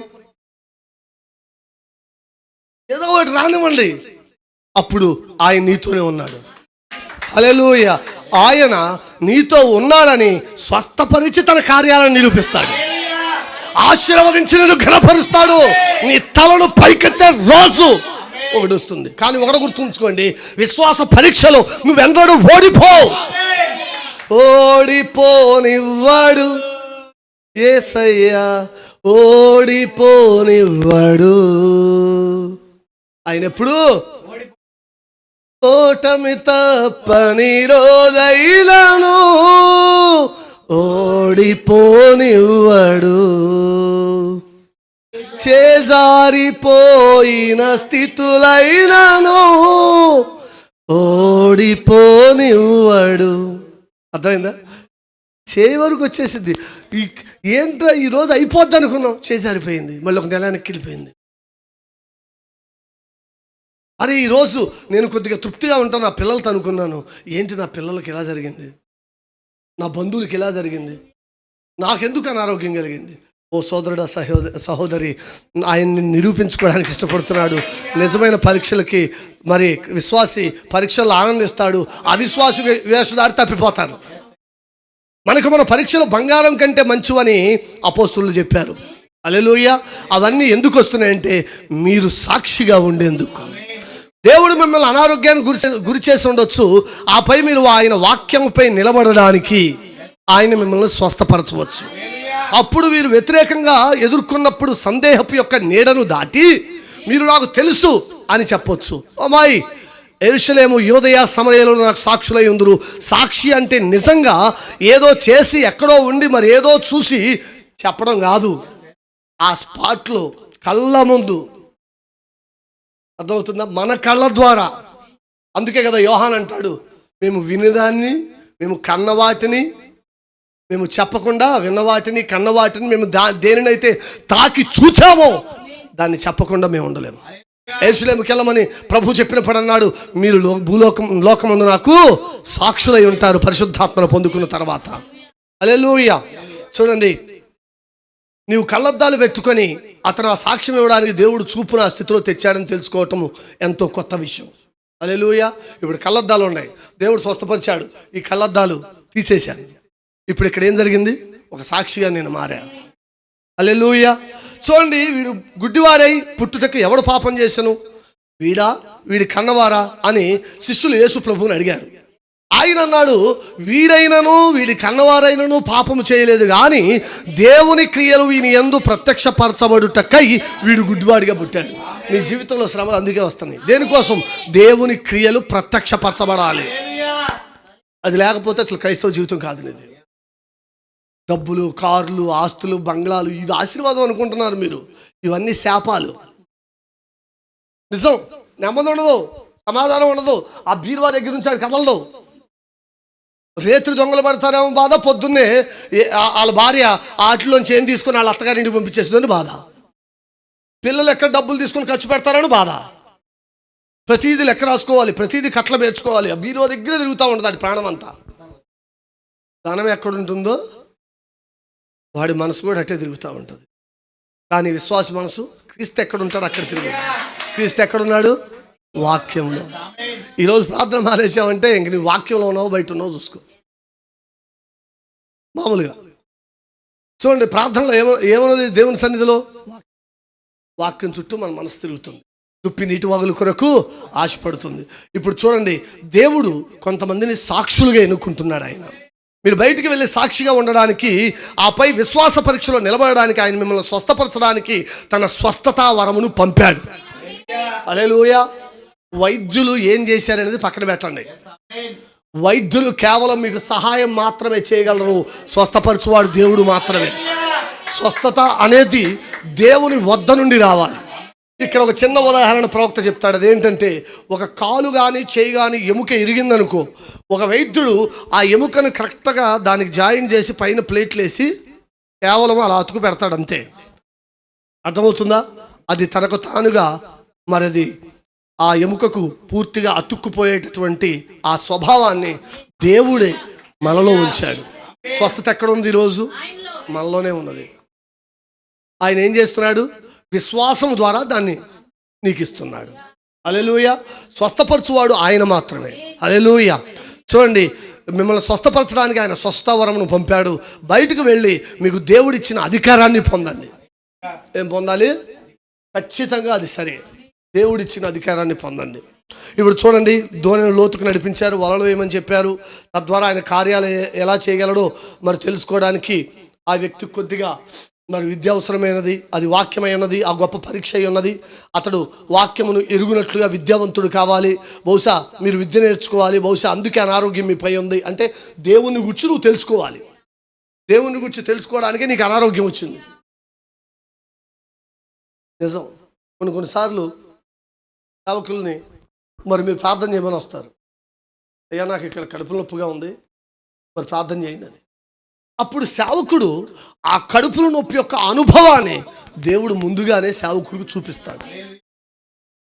ఇప్పుడు ఆ సేవకుడు తను బాధపడినప్పుడు ఎంత నొప్పిని అనుభవించాడో ఆ భారంతో ఆ వ్యక్తి కొరకు లేదా సహోదరి కొరకు ప్రార్థించాలి. అదే విశ్వాస సహితమైనటువంటి ప్రార్థన ఆ రోగిని స్వస్థపరుస్తుంది. ఎంతమంది ఉంటారు ఇలాంటి సేవకులు? తినడానికి, పడుకోవడానికి, తాగడానికి టైం చాలట్ల పాస్టర్లకి. ఇంకెలా దేవుని సేవ చేస్తారు? చూడండి, దేవుడు ఆయన ఏమై ఉన్నాడో ఆ స్థానాన్ని నువ్వు వెరగాలని దేవుడు నీకు బోధించి తన్ను వెదకు వారికి ఆయన ఫలాన్ని దయచేస్తాడు. బహుశా మీ విశ్వాసము మీకు ఇచ్చేది అదే కావచ్చు. మీ విశ్వాసాన్ని పరీక్షించడానికి మీపై అనారోగ్యం వస్తుంది. ఆ తర్వాత మీరు అంటే ఆయన ప్రవక్త అంటున్నాడు, అనేక ప్రాంతాల నుంచి స్వస్థత పొందుకోవడానికి ఆయన దగ్గరికి వచ్చారు. అప్పుడు ఆయన అన్నాడు, ఆయన స్వస్థపరచువాడని నాకు తెలుసు అని మీరు చెప్పగలరు. మీకు వ్యాధి వచ్చింది, అప్పుడు మీరు సేవకుడి దగ్గరికి వస్తారు. వచ్చింది ఏమంటారు? అయ్యా, ఆయన స్వస్థపరచగలడని నాకు తెలుసు, ప్రార్థించండి. నమ్ముతున్నావు. అక్కడ నమ్ముతాన్ని బట్టి ఆ కార్యాలు జరుగుతున్నాయి. ఇప్పుడు పేతురు అంటున్నాడు, ప్రభువా, మేము రాత్రంతా శ్రమపడ్డాము, కష్టపడ్డాము, మరి మేము నీటిలో వలేసాము, అయినా ప్రయాసపడ్డాము, మాకేం దొరకలేదు, అయినా నీ మాట చొప్పున. హల్లెలూయా. మనం మన స్వభావం ప్రకారం, మానవ స్వభావం ప్రకారము అన్నీ చేశాం ఇప్పటి వరకు. ఇక ఇప్పుడు నీ మానవ స్వభావం ప్రకారం చేయబాకు. నువ్వు వ్యాధి కలిగి ఉన్నా, బలహీనత కలిగి ఉన్నా, అవసరత కలిగి ఉన్నా, అక్కర కలిగి ఉన్నా, స్వస్థత కావాలా, విజయం కావాలా, నీ కుటుంబం మార్పు చెందాలా, నీ పిల్లలు మారాలా, దేవుని రాజ్యానికి సిద్ధపడాలా, లోకం నుంచి బయటికి రావాలా, నీకు ఏ ఆశీర్వాదాలు కావాలన్నా, లేకపోతే నీకు దేవుని నుండి ఏది కావాలన్నా నువ్వు ఆయన మాట చొప్పున చెయ్యి. ఆ వల వెయ్యి, విశ్వాసం అనేటటువంటి వలను వెయ్యి. ప్రభువా నీ మాట చొప్పున వలేస్తానయ్యా అని చెప్పు పేతురులాగా. ఆమేన్. బహుశా డాక్టర్ మీ దగ్గరికి వచ్చి మీకు ఆపరేషన్ జరిగింది, మీరు ప్రతిదీ ప్రయత్నించారు, మీరు ఇంతకుముందు ప్రార్థన వరుసలు ఉండొచ్చు. ప్రభువా నీ మాట చొప్పున ఈ రాత్రి వలలు వేస్తాం. ఎంతమంది నమ్ముతున్నారు? నువ్వు ఎటువంటి స్థితిలో ఉన్నా, వైద్యులు నేను తీసుకెళ్ళిపోమని చెప్పినా, నీ జీవితంలో నువ్వు అన్నింటిలో విఫలమైపోయినా, నీకు తెలుసు అది నువ్వు జయించలేవని, నీకు తెలుసు ఆ కార్యంలో నువ్వు గెలవలేవని, నీకు తెలుసు నీ పందెపు రంగంలో ఓడిపోతావని, ఒక విధేయత కావాలండి దేవుని దగ్గర మీరు. ఆమేన్. ఇలా చెప్పొచ్చు మీరు రాత్రి మీరు కలిగి ఉన్న అవసరంలో, ప్రభువా నీ మాట చొప్పున మేము విశ్వాసంతో వలలు వేస్తామయ్యా. హల్లెలూయా. కొంతమంది అనొచ్చు, అక్కడ చేపలు లేవు కదా, మేము రాత్రంతా ప్రయాసపడ్డాం కదా, మేము అక్కడే వలేసాం కదా. మీరు రాత్రంతా వలేసి ప్రయాసపడ్డారు, అక్కడ చేపలు లేవు. అయినా సరే దేవుడు ఒకవేళ ఆ స్థితిలో అక్కడ ఓడిపోతానని తెలిసినా, చేతగాని వాడిని అవుతావని తెలిసినా, అవమానపరచబడతావని తెలిసినా, ఒకసారి నువ్వు అవమానపరచబడ్డా ఆయన వల వెయ్యమంటే వెయ్యి అంతే. ఎందుకు పాస్టర్ గారు ఎందుకు వేయాలి? ఎందుకో తెలుసా? ఆయన సృష్టికర్త, ఆయన చెప్పాడు కాబట్టి. ఆయన నీ కోసం అక్కడ ఆయన చేపలను సృష్టించగలడు. ఆయన ఎవరంటే సృష్టికర్త. హల్లెలూయా. నీ కోసం పలుకబడిన మాట ద్వారా సమస్తాన్ని సృష్టించి ఏలుట కొరకు భూమి మీద పెట్టిన వాడు నీకేదైనా కొదువు చేయనా? సింహపు పిల్లలు లేమిగలవై ఆకలిగొనలేమో కానీ నిన్ను ఆశ్రయించు వారికి ఏ మేలు కొదువై ఉండదని చెప్పినటువంటి ఆ దేవుడు నీకు మేలు చేయక మానునా? ఏ అవసరతలైనా ఆయన తీర్చగలడు. ఆయనే మన ఆపత్కాలములో నమ్ముకొనదగిన సహాయకుడు కూడా. ఆ మహోన్నతుని చాటున నువ్వు దాగి ఉండాలి, పారిపోకూడదు. పాతాళంకి వెళ్తే అక్కడ ఉన్నాడు, ఆకాశంకి ఎక్కిపోతే అక్కడ ఉన్నాడు. ఎక్కడా ఆయన నుండి తప్పించుకోలేవు. నువ్వు చెప్పిన మాటని చాలు. నీ గర్వాన్ని, నీ అహంకారాన్ని, నీ తెలివితేటలు, నీ ఉద్దేశాలు, నువ్వు కలిగి ఉన్నటువంటి సమస్తాన్ని ఎండబెట్టాలి. నీది, నాది, నేను అనేటటువంటి దాన్ని పూర్తిగా ఎండిపోనివ్వండి. అప్పుడు ఆయన్ని నింపబోతున్నాడు. ఈ రాత్రి నేను నమ్ముచున్నాను. మరి వైద్యుడు మీరు బాగోలేరని చెప్పినట్లయితే దేవుని వాక్యం ఏం చెప్తుందో తెలుసా? మిమ్ములను ఆయన క్షేమంగా ఉంచగలడు. ఆయన క్షేమాధారమై ఉన్నాడు. హల్లెలూయా. ఆయనే మన ఆశీర్వాదమునకు కర్త అయి ఉన్నాడు. ఆయన చూడండి, అవసరమైతే ఆయన ఒక క్యాన్సర్ పేషెంట్ అయితే ఆయన ఆ క్యాన్సర్, మరి నీ కణాలన్నీ కూడా క్యాన్సర్ కణాలుగా మారిపోతున్నా ఆయన కొత్త కణాలను సృష్టించగలడు. హల్లెలూయా. చూడండి, కుంటివానికి ఆ కాళ్ళు ఇచ్చాడు ఆయన, మూగవారికి మాటలు ఇచ్చాడు, ఆ నాలుకను సడలింపజేశాడు, లేదా కొత్త నాలుకను సృష్టించగలడు ఆయన. చనిపోయినటువంటి లాజర్ను బయటికి లేపాడు. కుళ్ళిపోయినటువంటి 3 రోజులు 72 గంటల తర్వాత ఆ దేహం ఏమైపోతుంది? కుళ్ళిపోతుంది.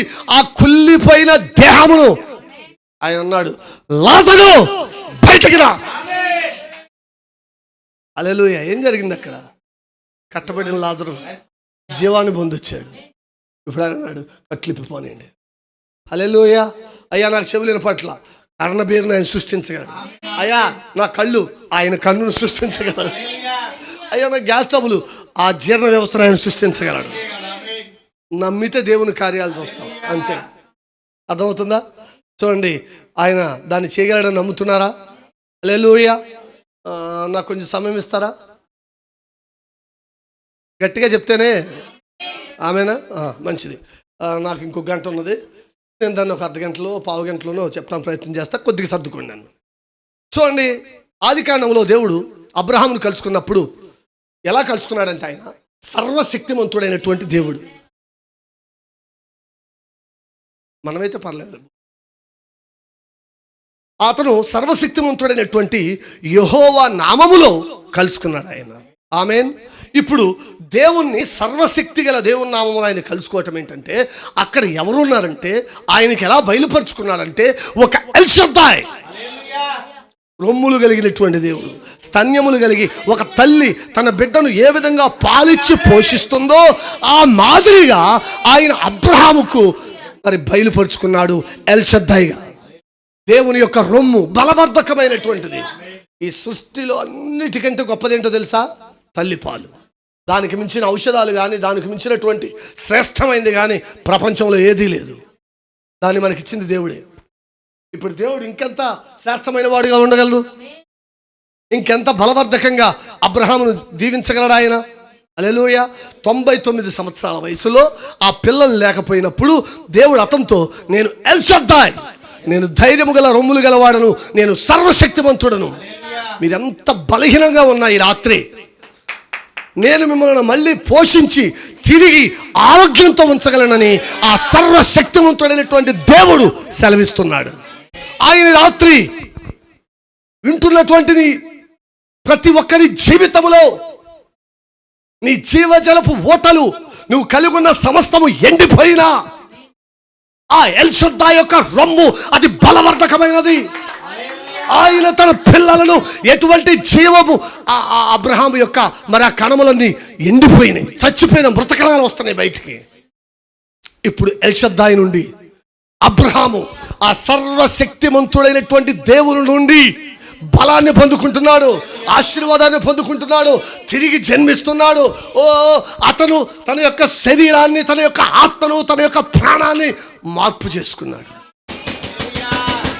ఈరోజు సంఘము దానికోసమే ఎదురు చూసేది. ఆ శరీర మార్పు కోసమే సంఘం ఎదురు చూసేది. ఆ శరీర మార్పునే ఆ ఎల్ షద్దాయ్ నీకు నాకు ఇవ్వబోతున్నాడా? ఆ ఎల్ షద్దాయిగా ఈ రాత్రి నీ జీవితంలో ఆయన ఉండాలని కోరుకుంటున్నావా? వాగ్దాన పుత్రుని ఇచ్చాడు ఆయన అక్కడ. చూడండి, మీరు దేనికి సంబంధించిన మరి నేను పట్టించుకోను, మీరు నమ్మితే మీకు స్వస్థత వస్తుంది. సర్వశక్తిమంతుడైనటువంటి ఆ దేవుడు ఏం చెప్పాడంటే వలలేయమన్నాడు, నువ్వు వెయ్యి అంతే. ఇప్పుడు నేను వృద్ధున్నయ్యా, నేను బలహీనున్నయ్యా, ఇవన్నీ వద్దు, చెప్పొద్దు. నా పేదోడినయ్యా, నేను ముసలాన్నయ్యా, ముసలోడినయ్యా, నేను చిన్నపిల్లనయ్యా, వద్దు. ఆయన చెప్పాడు, నువ్వు చెయ్యి. హల్లెలూయా. మరి ఆ స్త్రీ 12 సంవత్సరాల నుంచి రక్తస్రావం కలిగి ఉన్నటువంటి ఆ స్త్రీ, ఆమె విశ్వాసముతో అనేక మంది ఆయన చుట్టూ ఉన్నప్పుడు ఆ జనుల మధ్యలోనికి వెళ్ళి ఆమె వస్త్రపు చెంగును తాకింది. సమస్యతో జీవితం అంతా గడిపింది ఆమె. 12 సంవత్సరాలు అంటే మాటల. చూడండి, అది భయంకరమైనటువంటిది.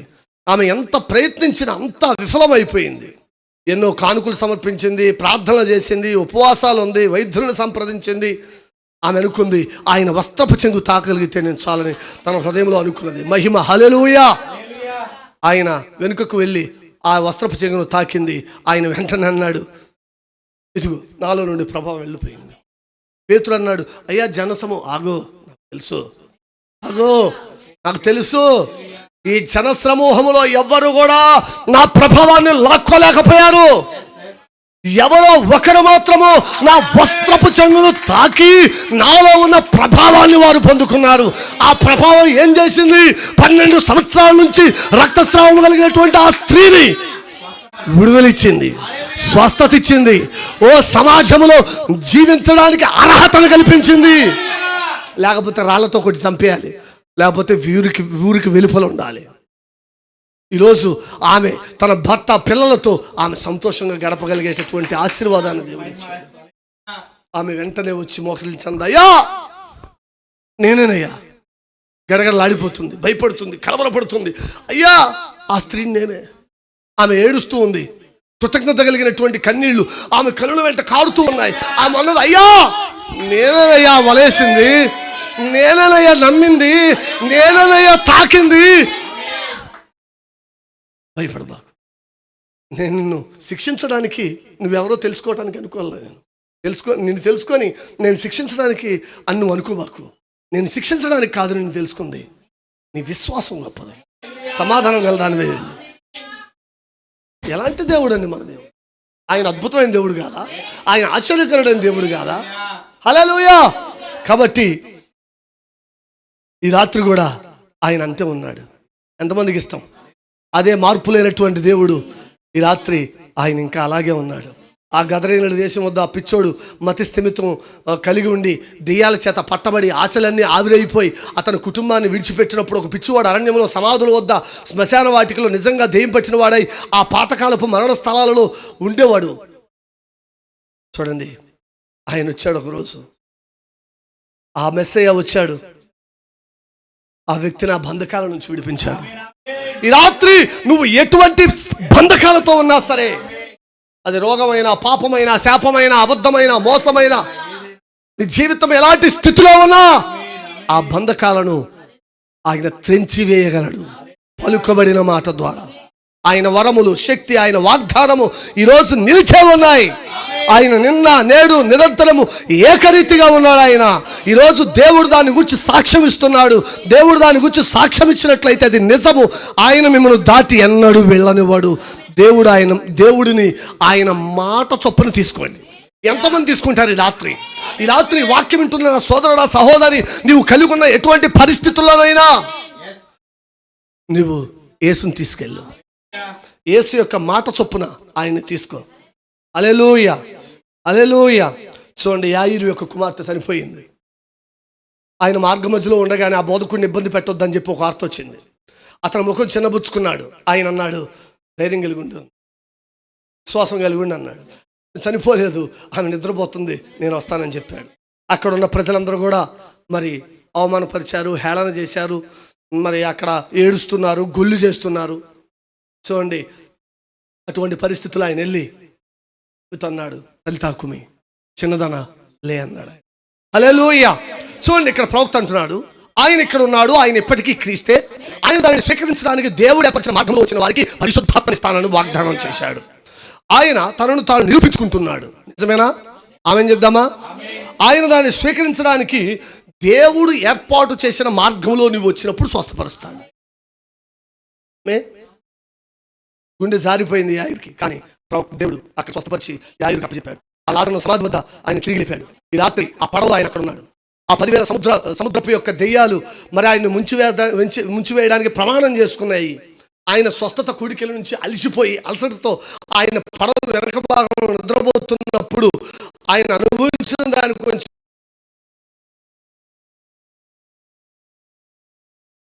ఆయన గురించి కొంచెం అవగాహన నాకున్నది.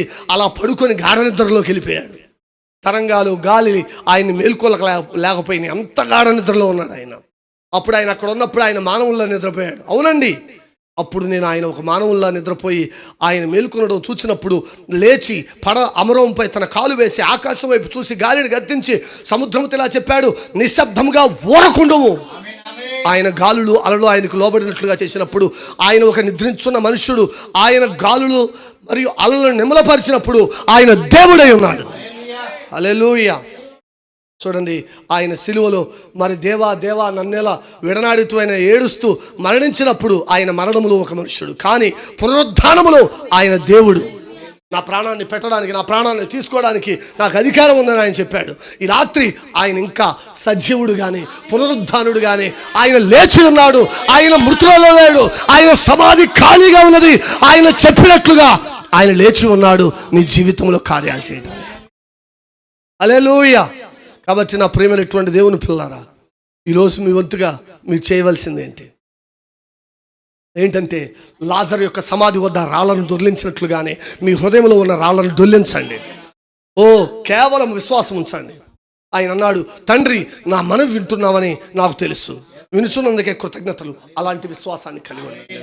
అప్పుడు ఆయన ఆ బిగ్గరగా కేక వేసినప్పుడు లాజరు బయటకు వచ్చేసాడు. హల్లెలూయా. ఆయన నిన్న నేడు నిరంతరము ఏకరీతిగా ఉన్నాడు ఆయన. ఆమేన్, హల్లెలూయా.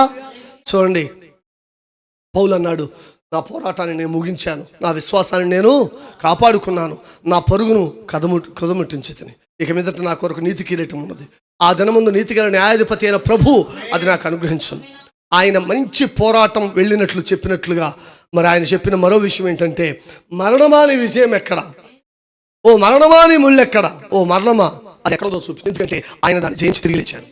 హల్లెలూయా. ఆ మరణం ఈరోజు నిన్ను నన్ను భయపెట్టలేదు. అక్కడ 6 అడుగులు మన్ను పడి ఉండడం చూసి, ఓ మరణమా నువ్వు నన్ను ఏమీ చేయలేవు, హల్లెలూయా. నేను నీకు యెరూషలేములో ఖాళీ సమాధిని చూపించగలను. యేసు ఆ ఖాళీ సమాధిని జయించి ఆయన తిరిగి లేచాడు. రేపు నన్ను కూడా పట్టుకొని ఉంచలేవు, నన్ను కూడా తిరిగి లేపు. ఎటువంటి విశ్వాసము! ఆమె ఎంతమంది వలలు వేయాలనుకుంటున్నారు? వాళ్ళు ఎంతమంది సిద్ధం చేసుకున్నారు? లోతులకు నడిపించబడడానికి ఎంతమంది ఇష్టపడుతున్నారు? ఆ వస్త్రపు తాకడానికి ఎంతమంది ఇష్టపడుతున్నారు? చూడండి, వారు వాక్యపక్షాన్ని నిలబడినప్పుడు అగ్నిగుణం ఆయన ప్రత్యక్షమయ్యారు. చూడండి, వారు వాక్యపక్షాన్ని నిలబడినప్పుడు సింహాలు ప్రత్యక్షమయ్యారు. కాబట్టి వారి యొక్క విశ్వాసమే ఆ జీవితాల అంటే అటువంటి కార్యాల కారణమైంది. మరి ఈ కుటుంబము, అలాగే మీరు వింటున్న ప్రతి బిడ్డలు కూడా మరి నిజంగా అటువంటి విశ్వాసాన్ని కలిగి, ప్రభువా నీ మాట చొప్పున జరిగిస్తాం. మా సంఘం చెప్పిన దాన్ని బట్టి, మా సిద్ధాంతాలు చెప్పిన దాన్ని బట్టి, మా పాస్టర్లు చెప్పిన దాన్ని బట్టి కాదు, కానీ నీ వాక్యమే సత్యమై ఉన్నది. ఆ వాక్య సత్యం కోసం జీవిస్తామని నువ్వు ఒక మంచి తీర్మానాన్ని చేసుకుంటే ఈ రాత్రి నీ జీవితంలో ఆయన పట్టజాలనంత విస్తారమైన నీ వల పిగిలిపోనంతగా 2 ధోనిలనండా ఒక ఖాళీ ధోని ఇస్తే 2 నిండు ధోనిలు ఇచ్చాడు. ఎంతమంది కావాలి? ఆశీర్వాదాలు కావాలి కదా, మరి పట్టుకొని ఉండాలి కదా ఆయన్ని. ఆయన చెప్పిన మాట వినాలి కదా. ఇందామా ప్రార్థన చేసుకుందాం. ప్రతి ఒక్కరు కూడా లేచి నిలబడి, ఇప్పుడు ఒకవేళ నువ్వు అనారోగ్యాన్ని కలిగి ఉంటే ఇప్పుడు చెప్పు, మా దేవుని ముందు నువ్వు నిలబడేటటువంటి చోటు నీకు లేదు. అనారోగ్యమా? నువ్వేదైనా కావాలనుకుంటే ఇప్పుడు అడుగు దేవుణ్ణి, ప్రభువా నీ మాట చొప్పున నేను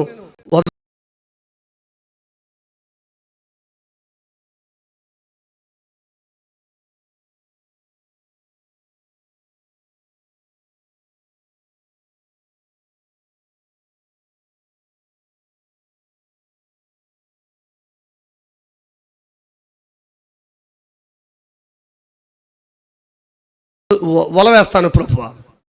మత్యమైనటువంటి జీవిత చక్రాలు నిశ్శబ్దంగా ఉన్నప్పుడు నా ఆత్మని ఇక్కడి నుంచి నువ్వు ఎలా తీసుకువెళ్తావో నాకు తెలియదు, కానీ నీ మాట చొప్పున ప్రభువా ఇదిగో నేను నిన్ను విశ్వసిస్తూ అంధకారములో నుండి నిత్యత్వములోనికి వస్తున్నాను ప్రభువా అని చెప్పగలవా? ఎవరో ప్రార్థన బట్టి ఆయన స్వస్థపరచగలడు. ఇక్కడెవరో మరి ఏదో అవసరత కలిగి ఉంటే ఆయన ఈ ప్రార్థన మీరు నమ్మితే, సేవకుడు నా కొరకు ప్రార్థన చేయి, నేను నమ్ముతున్నాను, నేను వల వేయాలనుకుంటున్నాను, నా జీవితంలో నా భర్త మారలేదు, నా పిల్లలు మారలేదు, నా కుటుంబ పరిస్థితులు మారట్లేదు, నా జీవితం మారట్లేదు, ఎత్తబడే విశ్వాసం నాకు లేదు, నేను మరి ఎటు తిరుగుతున్నాను నాకే తెలియట్లేదు, నామకార్థ క్రైస్తవ జీవితాన్ని జీవిస్తున్నాను, వర్తమానమును జీవించలేని స్థితిలో ఉన్నాను, ఈర్ష్య, ద్వేషము, అసూయ, మతతలు, కలతలు, విభేదాలు, ఎన్నో విపత్కరమైనటువంటి అపవిత్రమైన కార్యాలతో నేను నింపబడ్డాను. ఈ రోజు నుంచి నేను ఆయనకు సాక్షిగా ఉండాలనుకుంటున్నాను ప్రభువా. ఈ రోజు నుంచి నా వలలు వేస్తాను ప్రభువా, నాలో అవిశ్వాసం అంతటిని తీసివేయి. నేను ఆ వస్త్రపజంగును ముడతాను ప్రభువా. ఈ రాత్రి నువ్వు పలుకోగలిగినట్లయితే దేవుడు నీ జీవితంలో కార్యం చేయవాళ్ళు. నమ్మిన వారి వల్ల ఈ సూచికలు జరుగుతాయని బైబిల్ చెప్తుంది. ఆయన నామమున దెయ్యములు వెలగొడతారని, కొత్త భాషలు మాట్లాడతారని, పాములు ఎత్తుపట్టుకుంటారని, మరణకరమైంది ఏది త్రాగినది వారికి హాని చేయదని, రోగుల మీద చేతులు ఉంచినప్పుడు వారు స్వస్థత పొందుతారని ఆయన వారితో చెప్పాడు మార్క్స్ వార్తలో. ఇప్పుడు చెప్పు, ప్రభువా నీ మాట చొప్పున నేను వచ్చానయ్యా. అది ఎలా జరుగుతుందో నాకు తెలియదు, నేను ఇక్కడ ఉన్నాను. దేవుణ్ణి వేలెత్తి చూపించడానికి ప్రయత్నం చేయబాకు. ఆయన మాట చొప్పున ఆయనను స్వీకరించు, దైవ దీవెనలు పొందు. ప్రార్థన చేసుకుందాం. పరిశుద్ధుడా, మహోన్నతుడా, సర్వశక్తిమంతుడా, నీకు వందనాలు ప్రభు. నీ మాట చొప్పున ఈ రాత్రి మేము చేయాలని మాకు నేర్పించావు ప్రభు. అద్భుతకరుడవు, సృష్టికర్తవు, ఆశ్చర్యకరుడవు, ఆలోచనకర్తవు, మరణమును జయించిన మృత్యుంజయుడవు. నీకు అసాధ్యమైనది ఏదీ లేదు. నిన్న నేడు నిరంతరము ఒకటే రీతిగా ఉన్నావు.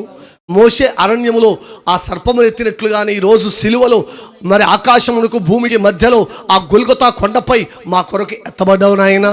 నిదానించి చూసినప్పుడు మాత్రమే, విశ్వసించినప్పుడు మాత్రమే ఆ యొక్క మరి స్వస్థత కలుగుతుంది, రక్షణ కలుగుతుంది, ఆశీర్వాదం కలుగుతుంది, విడుదల కలుగుతుంది, విమోచన కలుగుతుంది, ఎత్తబడే విశ్వాసం కలుగుతుందని మేము నమ్మాం ప్రభు. అక్కడ ఎవరైతే నమ్మారో వారు రక్షించబడ్డారు. ఈరోజు కూడా నాయన ఈ చివరి కాలంలో ముద్రలను తెరిచి ఈ కాలపు యొక్క వర్తమానాన్ని మాకు ఇచ్చి, ఆ వర్తమానపు యొక్క ప్రత్యక్షతను ఎవరైతే కలిగి ఉండి ఆ పేతురు వలె వలలు వేస్తారో, ఆ దైవ దీవెనలతోనూ నిత్యరాజ్యముతోనూ మరి దేవుడు ఈ భూమి మీద మరి వాక్యములు వ్రాయించినటువంటి స్వస్థతలతోనూ, అద్భుతాలతోనూ, ఆశ్చర్య కార్యాలతోనూ, సూచక్రియలతోనూ నాయన నింపుతాడని బైబిల్ మాకు బోధిస్తుంది. నిజంగా నాయన మా జీవితాల్లో మేము అనేక సార్లు తడబడుతూ ఉన్నాం. కట్లను విప్పలేని వారుగా, రాతిని పొర్లించలేని వారుగా, నాయన మేము విశ్వసించలేని వారుగా, ఎల్షద్దాయి అయినటువంటి నీ రొమ్ము నుండి మరి జీవపు ఓటలేని అబ్రహాము జీవాన్ని పొందుకున్నట్లుగానే ప్రభువా మేము కూడా పొందుకోవడానికి సహాయం చేయి. ప్రభువా నీవే జీవజలము, జీవాహారమై ఉన్నావు. నీ యందు విశ్వాసం ఉంచు వాని కడుపులో నుండి జీవజల నదులు పొర్లిపారుతాయని బైబిల్ చెప్తుంది. ప్రభువా నిశ్చయంగా నాయన నీవు నిజమైన ద్రాక్షావళివై ఉన్నావు. ప్రభువా మేము నీతో అంటకట్టుబడినప్పుడు నీ జీవము ద్వారా మేము ఫలించే భాగ్యాన్ని ఇవ్వండి. పెంతుకొస్తు దినాన నాయన మరి ఆ శిష్యులను ఆ పెంతుకొస్తు యొక్క దినం వరకు నడిపించి వారిని ఏ విధంగా బూదిగంతల వరకు సాక్షులుగా ఉంచావో నీ కార్యాలు మాయలో జరిపి మమ్మల్ని కూడా ఆ విధంగా మరి సాక్షులుగా నిలపండి. నాయన మా కష్టంలో, మా ఇరుకులో, మా ఇబ్బందుల్లో, మా అవసరంలో, నాయన మా వ్యాధుల్లో, మా బాధల్లో, చుట్టూ ఉన్న పరిస్థితులు మరి నువ్వు ఓడిపోతావని గేలి చేస్తూ ఉన్నప్పుడు, హేళన చేస్తూ ఉన్నప్పుడు ప్రభువా నీ మాట చొప్పున లోతైన స్థలములలో లోతున వినబడు స్వరమా నీ మాట చొప్పున వలలు వేసి దీవించబడడానికి, నిత్య జీవానికి వారసులు అవ్వడానికి సహాయం చేయి నాయన. మా ప్రయాస అదంతా వ్యర్థము నాయన. ప్రభువా నీవు మాతో కలిసి ఉంటేనే మా జీవితానికి అర్థం. ప్రభు ఈ కాలపు యొక్క నిజమైన వర్తమానపు యొక్క వెలుగులో కడవరకు నడిపి సత్యవాక్యముతో నిలిచి పునరుద్ధానపు యొక్క శక్తిని, ఆ రోజు ఉదయకాల పునరుద్ధానపు యొక్క శక్తితో సూర్యోదయపు ఉదయమున నిన్ను లేపినటువంటి అదే దేవుని యొక్క జీవపు శక్తి సంఘమును మరి ఆ 6-9 మధ్యలో ఆ గడియలో ఎత్తబడేటటువంటి ఆ గడియలోనికి ఆ జీవముతో నింపి ప్రభు మధ్యాకాశంలో పెండ్లి విందుకై మా ప్రాణప్రియుని వద్దకు చేర్చునుగాక. ఈ కుటుంబాన్ని దీవించండి, ఇక్కడ ఉన్న పిల్లలను దీవించండి, వీరి అవసరాలు దీవించండి. విన్నటువంటి ప్రతి మాట వీరి జీవితాల్లో నాయన ఇక నుండి విశ్వాసము ద్వారా, లోతైన అనుభవాల ద్వారా, లోతైన దీవెనలు, మెండైన ఆశీర్వాదములు, పట్టజాలనంత దీవెనలు కుమ్మరించబడి వారు పొందుకొని నీకు సాక్షులుగా జీవించుదురుగాక. యేసు నామములో ప్రార్థిస్తున్నాను, ఆమేన్. మంచిదండి, ప్రభు మిమ్మల్ని దీవించునుగాక. మీ అందరికీ షాలోమ్. ప్రశస్త